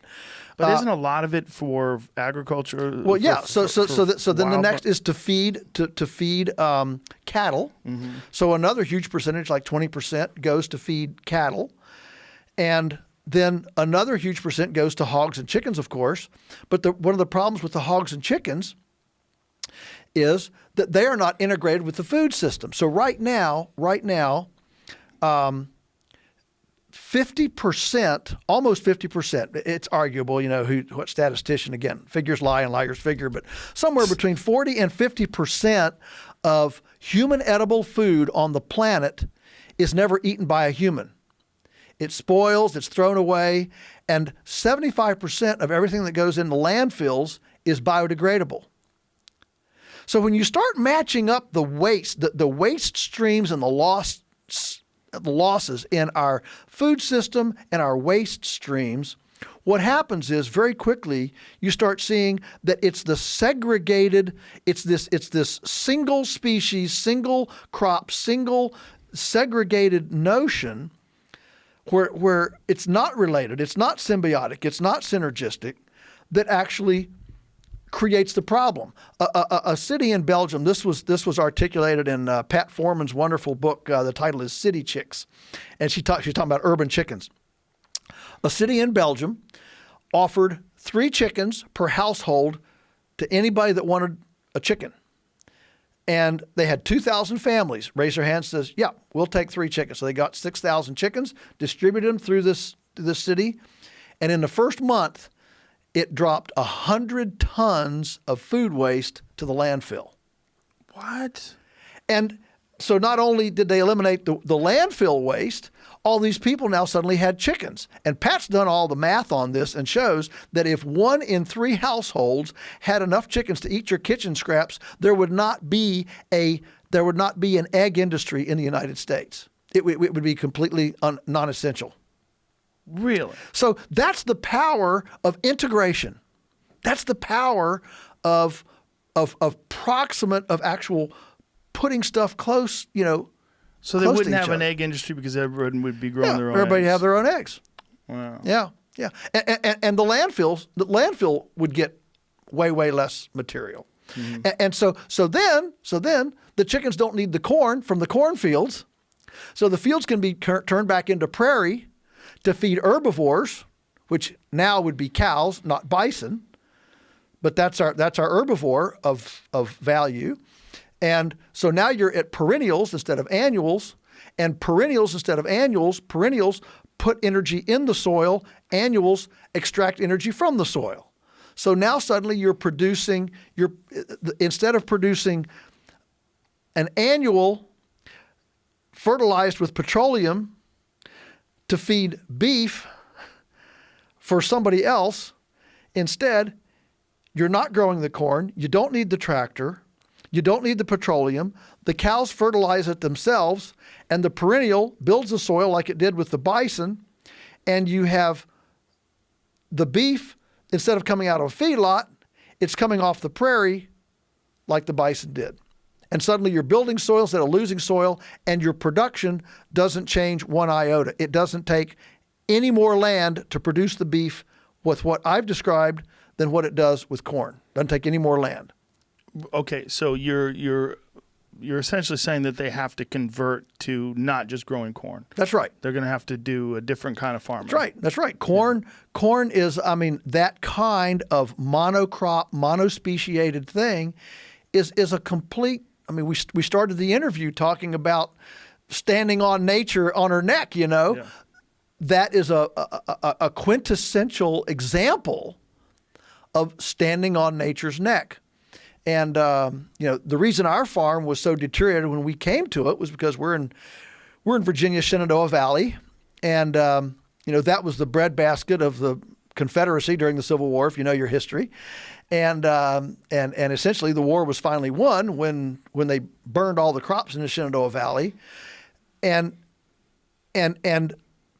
during that time, the valley lost somewhere between 3 and 5 feet of soil during that time period. So the soils are worn out, and then we got the westward expansion, and it all moved to Ohio and Indiana, and then finally the Dakotas, and kept heading west. So this head west, young man, head west was partly because our agriculture destroyed the soils, and if we don't start using our agriculture to build soils, we have a lot more to worry about than a COVID-19 deal. A lot more to worry about. If we don't figure out a way to produce food abundantly and grow soil while we're doing it, the pandemic is going to be the least of our concerns. There's a thing that keeps getting repeated, and it's that we only have 60 more seasons left in our topsoil. This is a thing that gets repeated almost as if there's no solution to this, that because we have to feed so many people, we're doomed. And what you're saying is, no, we just can't do it this way because this way is unsustainable and it's unnatural to begin with. That's exactly right. So we have to fundamentally change. We have to use our carbon, our biomass strategically, which includes food scraps, by the way. Use everything strategic. You can't just throw stuff away. Right. This is sunlight that's supposed to be decomposed. I mean, the fact that landfills get green environmental awards for poking methane tubes in the landfill and running the excavation equipment on the methane from the decomposing material in the landfill. It's shouldn't be in there. No, it's unconscionable. No, what we need to do is hook up. We need hookups. We need to where the waste streams, like they move right into the use streams, and you have circles, not linear thinking. And I mean, just another one, for example, is ponds. A lot of people don't realize that before the Europeans came to North America was 8% water. Today we're less than 1%. I mean surface area. Think about the United States being 80% water, including 8%, right? 8%. 8% water. I mean, think about that in Utah, Nevada, New Mexico. All right, where'd all that water come from? Beavers. Massive beaver populations. I mean, there were 200 million beavers. And we now know archaeologically, digging up skeletons, some of them were as big as a Volkswagen car. Really? These were big. The megafauna is incredible. I mean, it's the same as the wombats in Australia. Now these wombats are like, 80 pounds, or little, cute little wombats. Well, they know by digging up skeletons, they used to have 9-foot wombats in Australia. 9-foot wombats. So when we look at the megafauna that was here, the fact is that the planet used to have more animal weight on it than it does today, with all the animals, all the factory farms, and all the people. So it's not people and animals that are messing up the planet. It's the human management of the ecosystem that's messing up. The abundance here is through the roof. So imagine if we, and this is what we've been doing on our farm, is every time we get a few extra dollars, we build another pond. Now, we're not beavers, but we have excavation equipment that we can go in and build ponds, so that when we have a flood and everything is flooding, we're actually trapping a lot of that, not all of it, but trapping a lot of it up on high ground, permaculture style, that we can then dispense for irrigation in a dry time, so that we never pump from an aquifer. That's the commons. When you pump from an aquifer, you're depleting the commons. But if you're reducing flooding and using that in a drought to keep vegetation growing when there's so much sunlight, then you're actually increasing the commons. And we believe very strongly that as a result of our farming, we should not be depleting the commons, we should be increasing the commons. As a result of there should be more soil, more water, more breathable air, more. more wildlife, more pollinators, more. There's also been a false narrative that it attributes most of our greenhouse gases, or a significant number, a significant percentage of our greenhouse gases coming from cows and cow agriculture. And one of the things that they found through using satellite imaging and when they're trying to detect methane, they're finding it's landfills. That these landfills are a huge problem in terms of greenhouse gases. Yeah. That the total wrong way of approaching it, the way you were saying, burying this biological material in the ground instead of using it as compost, is actually not just counterproductive, but it's actually detrimental. Yes. It's not the wrong way to do it because it doesn't serve the soil. Yeah. It actually fucks up the air. It's not a zero, it's a negative. It's a negative, Yeah, but it really- the same amount of biological material. It's just managed incorrectly, which is really crazy when you stop and think about it. Sure it is. If all the biomass that we have non-leveraged or thrown away, if all the biomass we've thrown away in the last 100 years, if it had instead been leveraged for soil building, feeding chickens, whatever, today we would not have all that methane, and today we would have soils that would be a lot richer, and we would have better earthworm populations. We'd have a tremendous amount of soil, maintained soil abundant fertility. And so the beautiful thing is that this is not that difficult to bring back.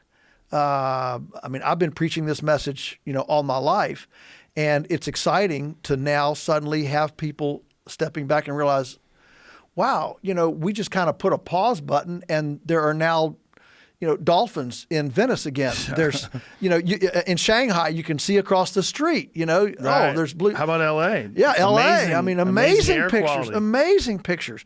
So the when people say let's get back to normal, look, I don't want the tragedy that we're having, but I also don't want to go back to normal. Because normal was this foot on nature's neck saying, we're going to. So that's where you start saying, well, what does the future look? What could a future look like? And that's where we start talking about decentralization, integration, integrating all of our streams, and large scale change. Oh, like really large, very scale large change. scale, very disruptive, very disruptive. But everybody has a job. Everybody has a new thing. My thing about the carbon economy, of course, we're there in that hardwood region of Virginia, near the Blue Ridge Parkway, Shenandoah National Park, all that stuff. And the federal forests are atrocious. Dead trees. The fuel buildup is just ridiculous. Wouldn't it be cool if mommy or daddy could come home and their 6-year-old says, what did you do today? And mommy and daddy are able to say, well, we stewarded, 5 acres up on Jack Mountain and kept it from having a fuel load to burn, and took that biomass so that a farmer could feed his earthworms, so there'd be soil for your future. There will be abundance and soil for your future. What an affirming, sacred, righteous vocation that would be. And it would affirm people who want to work outside and have calluses and blisters on their hands. We've spent a couple generations marginalizing what we call blue collar people. And one of the big issues right now as we go to an AI, a techno future, is what do we do with people that like to work outside with their hands and sweat, the Michael Rowe, the dirty jobs. I'm suggesting that a carbon economy is one of many pathways to actually envisioning a future where thousands and thousands of people would be employed in healing ministries, so that we'd be caressing our nest, So many times the idea in agriculture and the farming community is that nature is nature's a reluctant partner, that we've got to, we got to get them in a wrestling hold. We got to dominate and conquistador. We're going to make you, we're going to push you. When actually nature is a benevolent lover that just wants to be caressed. And we haven't put attention on caressing in the right places for a long time. Isn't it also that when you say the word we, God, there's so many of us.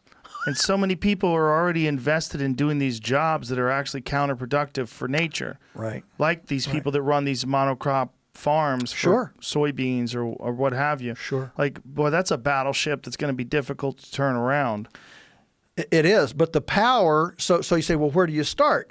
What you start at your dinner plate. And that's why at our farm, our little moniker on our little, cooler bags is healing the land one bite at a time. We want our people to know that what's on your plate, when it's multiplied 1 billion times, that actually creates the legacy, the legacy ecology you're leaving for your grandchildren. That somehow that has to be made. And people have to understand that. And I think that the wake-up call, the shock, the jar, the emotional jarring of this pandemic, I mean,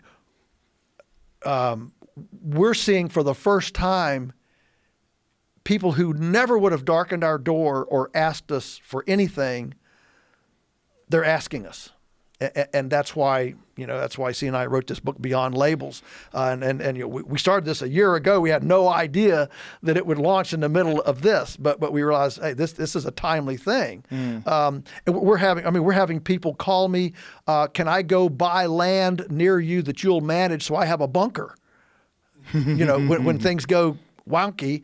For the first time, I've never heard this before, but it's happening around the country. People like us, we're getting calls. How can I get on your first class list? How can I get on your business class? In other words, for the first time in our history, and we've been in business now for, half a century. We were in it before organic was cool. We were one of those early, very, very early. And for 30 years, we were the only game in town. That was fun. All right. And 20 years ago, things as people started, awareness and farmers markets and all this. And so now we're not by any means that game in town. But so for the first time in half a century, we're actually rationing product. We don't have enough. We've got way more demand. I did a post the other day, the pandemic is the best marketing strategy we ever had. For you guys. For us, okay? And so we're just, we're rationing here. And so now our people are getting scared. And so there are farmers like us that are actually talking about starting kind of an insurance premium. You want to get on our business class list, so you always have a seat, pay us $500 a year in premium, and you're our top 10%er. So they would give you money crazy. So that they would have definite access to food first. Definite access for food first. Wow. Yeah. How much could you scale up your business? Oh, it has limits, but our ability to scale is only based on personnel, how many people, and land base. And we've got to have enough land base to scale, and we need a bigger team. But no, our principles. But see, we don't scale. Let me explain it this way. There's a guy, David Schaefer, and he does a cool thing. As you know, our country is now a repository for shipping containers. Metal shipping containers. We've got millions of them. You can buy them cheap, scrap metal, because China makes everything, ships it here, and then we don't ship anything back but microchips. So they don't take very many shipping containers. So we're building up these mountains of shipping containers. So this guy has figured out how to take a shipping container and simply refurbish it into a small, inspectable mobile poultry processing facility.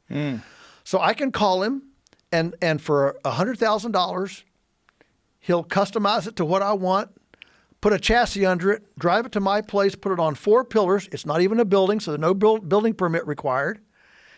Put it on 4 pillars, and I've got a little federal inspected processing facility that I can do, 150,000 chickens a year. Okay? So for me, when you say, how do you scale up? For me, it's not, well, if we hit 150 and overrun the ability of this little facility, it's called Plant in a Box, PIB. And his blog is Thinking Inside the Box, because his thing is Plant in a Box.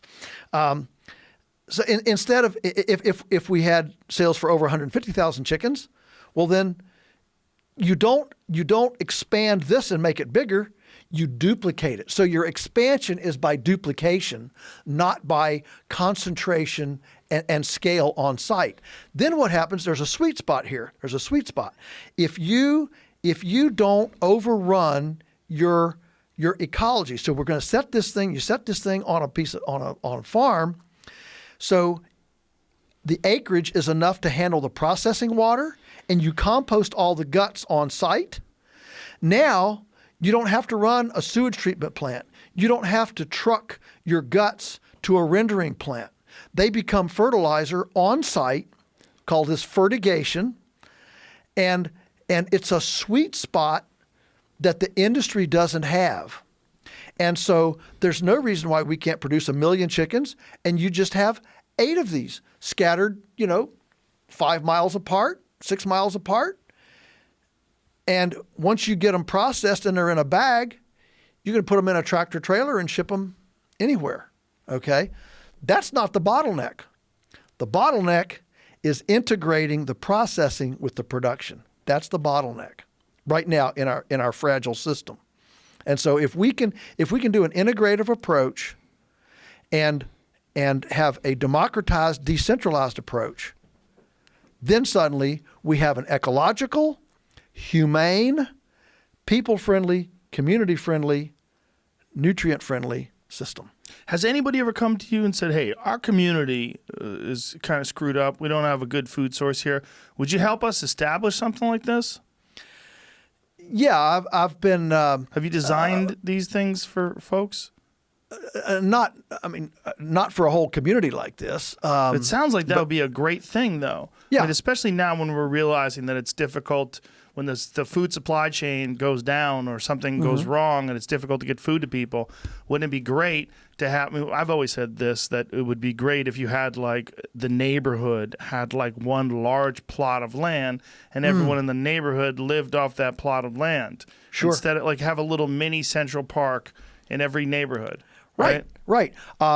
You're talking my language. I mean, the idea of you're familiar with urban agriculture. We have food deserts, right? Food deserts is a big problem. But a lot of times food deserts are in pretty rundown parts of the city that have vacant lots. And there's a lot of productive capacity in these places. One of the interesting ones I was on was in St. Louis. And these 3 young couples had come together, and they had purchased an old crack house that the city bulldozed. And so there's this vacant lot. It was, half an acre. It wasn't very big, half an acre. And these 3 couples, they got apartments nearby, like within, 2 minutes walk. And it was in a pretty rundown area of the city, a rundown neighborhood. And they just started farming in this half acre, and told all the neighbors, bring us your food scraps. They got some chickens. They started making compost. They put up a little greenhouse. They put up a kitchen, and very, very simple, poor boy, bootstrap, nothing. And they quickly became a whole community,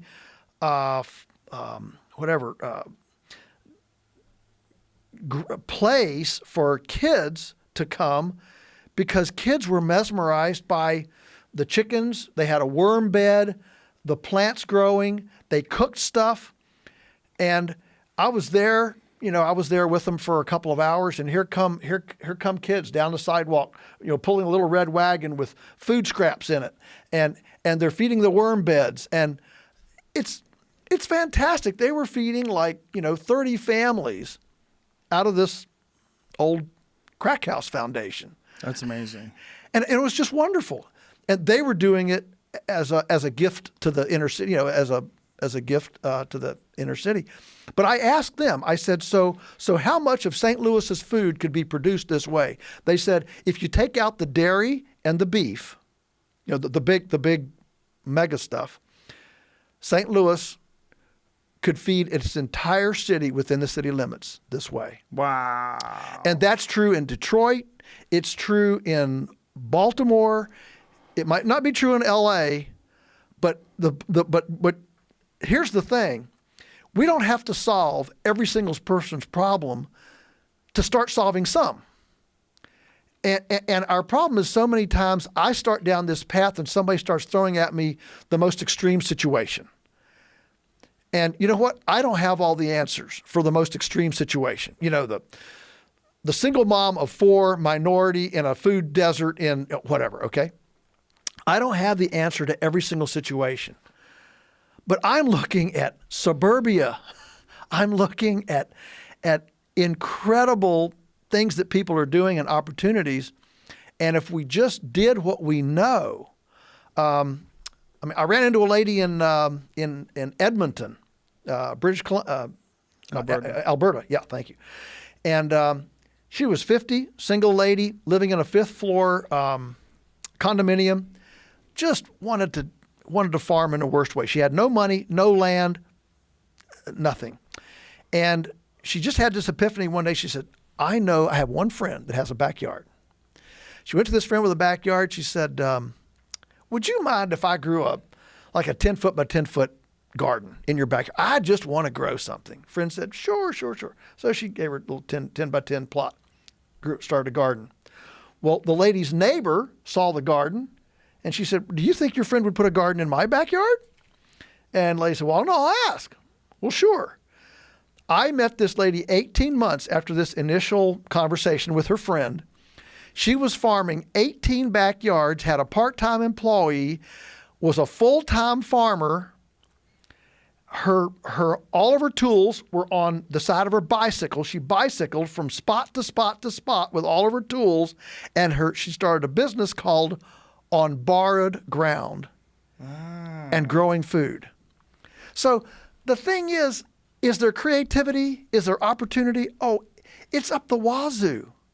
If we would become as interested in this as we are the latest dysfunction in the Kardashians, or you know what I'm saying, the latest whatever. Yeah. And it's not that we don't have time for it, not that we don't have money for it.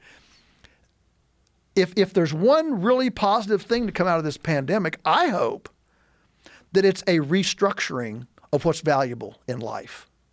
And if we can even grab a 30% bump in that value trajectory, it will have been the best thing that ever happened to us. That's a large bump.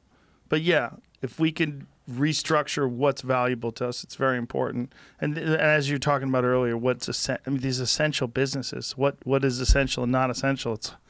It's so arbitrary and strange, and this is something that politicians really aren't supposed to have the power to dictate what we can and can't do in that way. And they're not doing it in a smart way. Like, here's a perfect example. Liquor stores are an essential business. You know what's not an essential business? Alcoholics Anonymous. So Alcoholics Anonymous are not allowed to have their meetings, but liquor stores are open because they're essential. That is ass backwards thinking. That doesn't make any sense.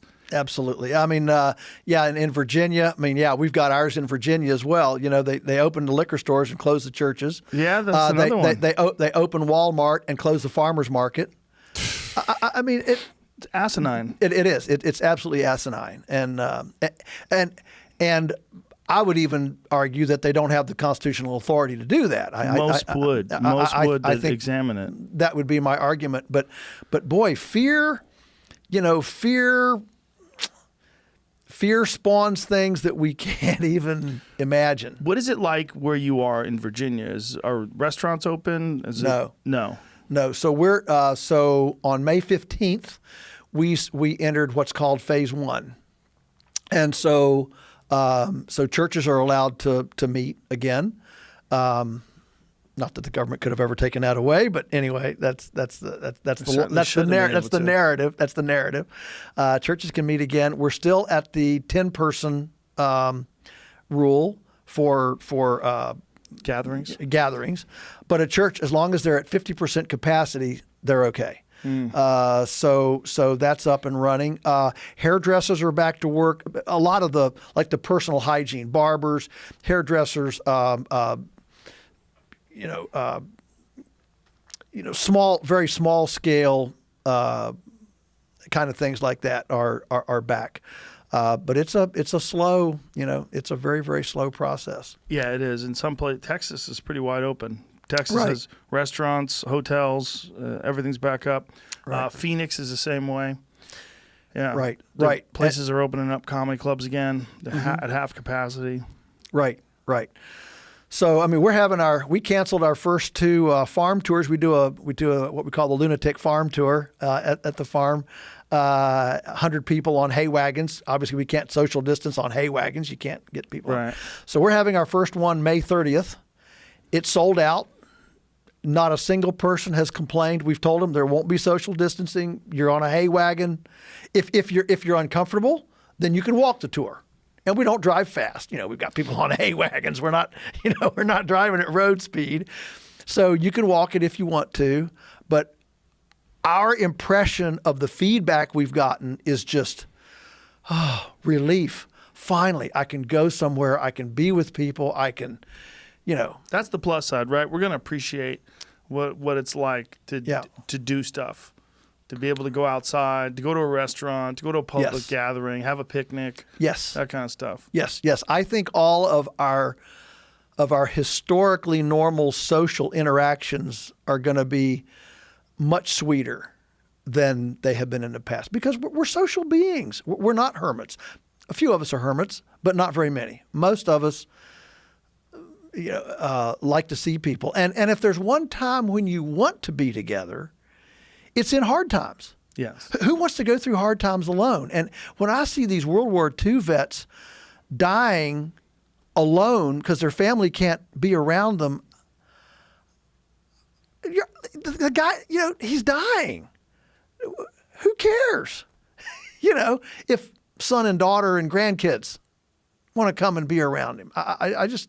Well, the fear is that they'll get it and they'll give it to someone else, and that someone else will wind up in terminal as well. Yeah. I understand. One of our problems is that we haven't done controls.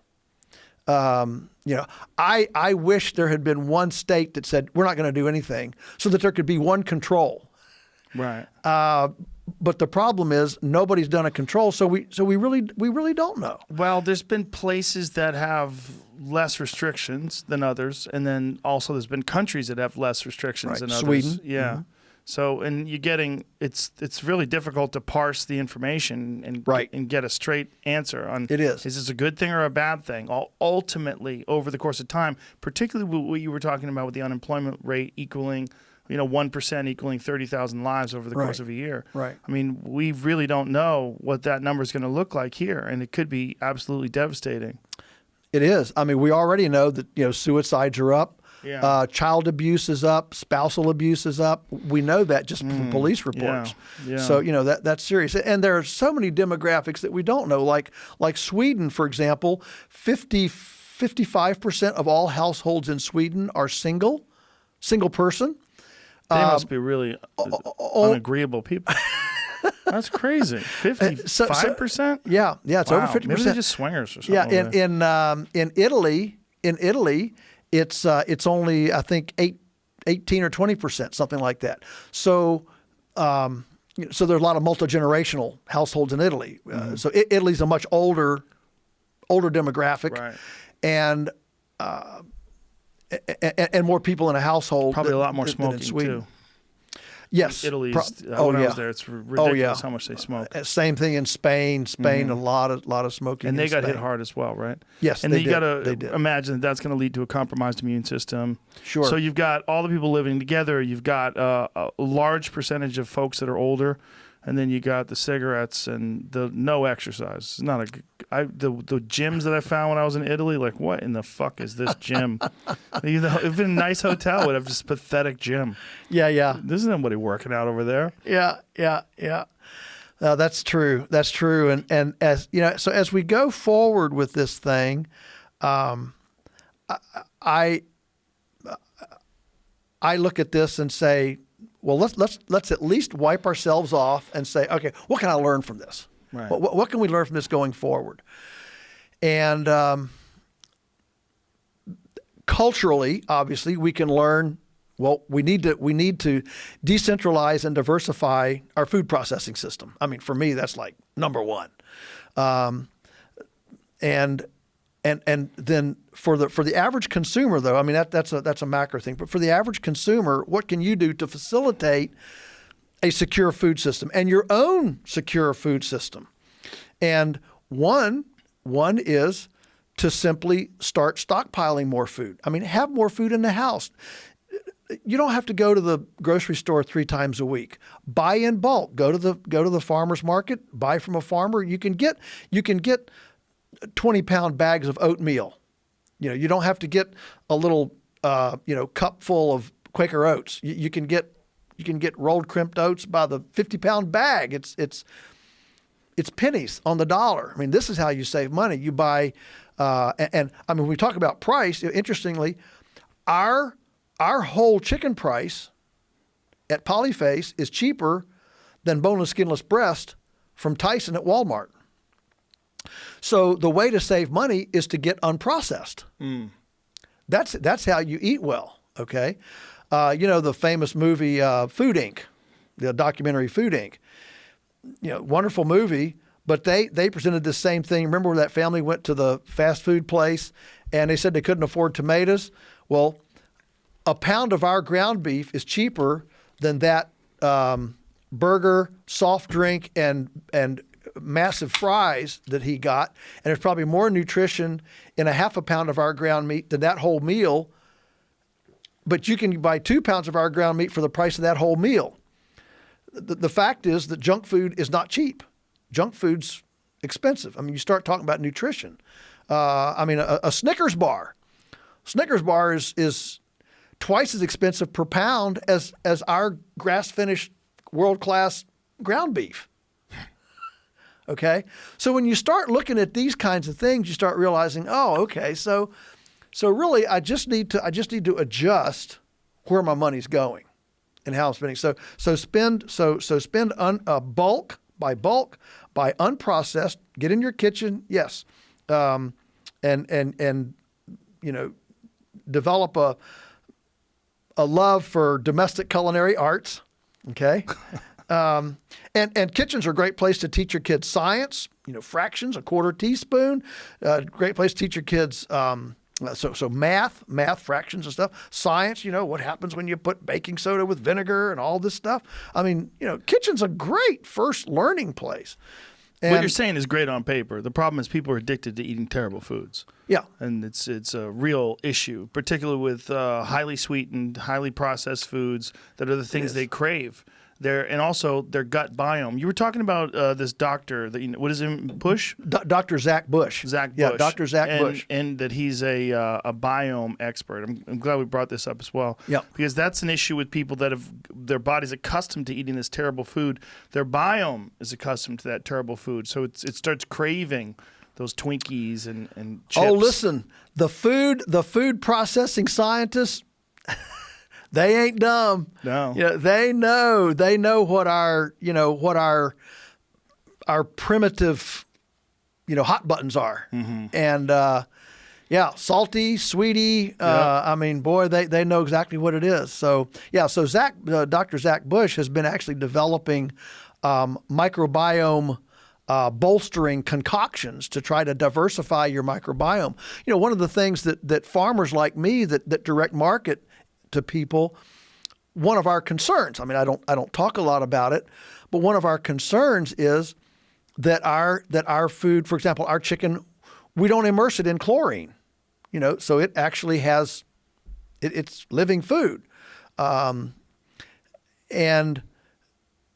And sometimes people are so sterile in their microbiome that they actually have to eat a little bit of unprocessed, of real food, a little bit at a time to build it up. I mean, the other morning I was out in the garden picking asparagus, and I had my knife and I was cutting it off. Of course, I love fresh garden picked. There's nothing like a cool morning and a big old fat asparagus, an inch thick, and I just eat it fresh. It's got some soil on it. Eat the soil, just. Grandma used to say you're supposed to eat a pound of dirt before you're 12, right? Remember? I had a different grandma. Oh man. But how do we develop immune systems in babies? We don't put them in plastic wrap bubble. Right. We put them around on the floor, and the next thing we know, they're gnawing on the dog toy, and they've got a dust bunny in their mouth, and right. This is how you build an immune system. And kids kind of know it, or nature knows it at least. Nature knows that. Yeah. Richard Louv writes about this in Nature Deficit Disorder, which is, of course, an iconic book about the importance of touching nature and breathing in nature. I mean, just the bacteria that exudes from vegetation and the ecology of plants. Powerful thing, Yeah, but we're told to wash cousins. things down as soon as you get them because they could have pesticides on them. Yeah, you got to clean up all the garbage and terrible. People get E. coli from the spinach. Yeah, that's why you get food from people that don't use pesticides. Yeah, and you say, well, there's not enough of that produced. Well, as you said, it would be wonderful if this broadcast went into every single household in the world, and tomorrow everybody said, we're going to do different. Well, I think a lot of people are trying to do different because of this pandemic. I would imagine the number of gardens has grown up substantially. Oh, yes. I know a lot of people have looked into hunting. Yes. I know yes. that.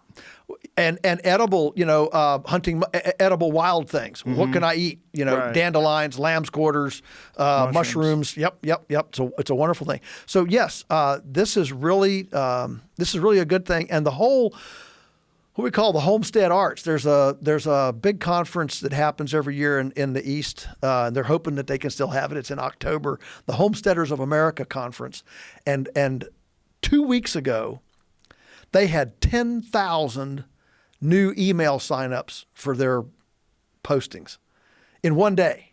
Mm. I mean, that gets your attention. That's huge, and it's people that are looking on how to garden. I mean, the number of gardening questions, just like and seeds. I mean, seed companies are out. All the seed companies basically did a 3 or 4 day moratorium this spring, because they ran out. So this summer, what's going to be in short supply? Canning supplies are going to be short. Dehydrators, I'm sure, produce dehydrators are going to be hard to get. In our area right now, you cannot get a freezer now until August. Everything's back ordered clear till the middle of August. Everybody snarfed up the freezers to be able to stockpile.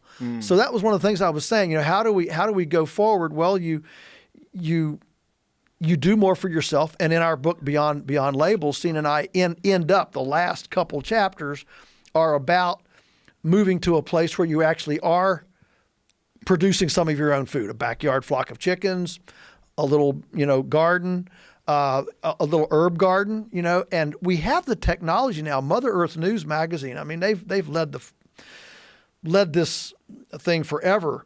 And you go to a Mother Earth News fair, and we were going to have the first one on a farm this year at our place, expecting 10,000 people, and we had to cancel. It was in July.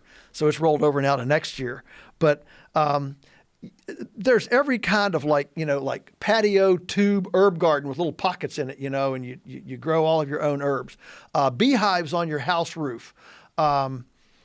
There's so much that you can do. And so I encourage people to jump in and just caress the mystery of life. And it's good for your nutrition. It's good for your soul. It's good for your spirit. In a time where everybody's concerned about death, surround yourself with something that's growing. It's a great thing, I think that's a great point and maybe a great way to end this. Joel, thank you very much. I really appreciate you, and I appreciate your message, and it's just you really epitomize the best example of that sort of regenerative farming, and I really wish it'd be more widespread. Thank you, Joe. Thank you. With your help, it will be. My pleasure. All right. Bye, everybody.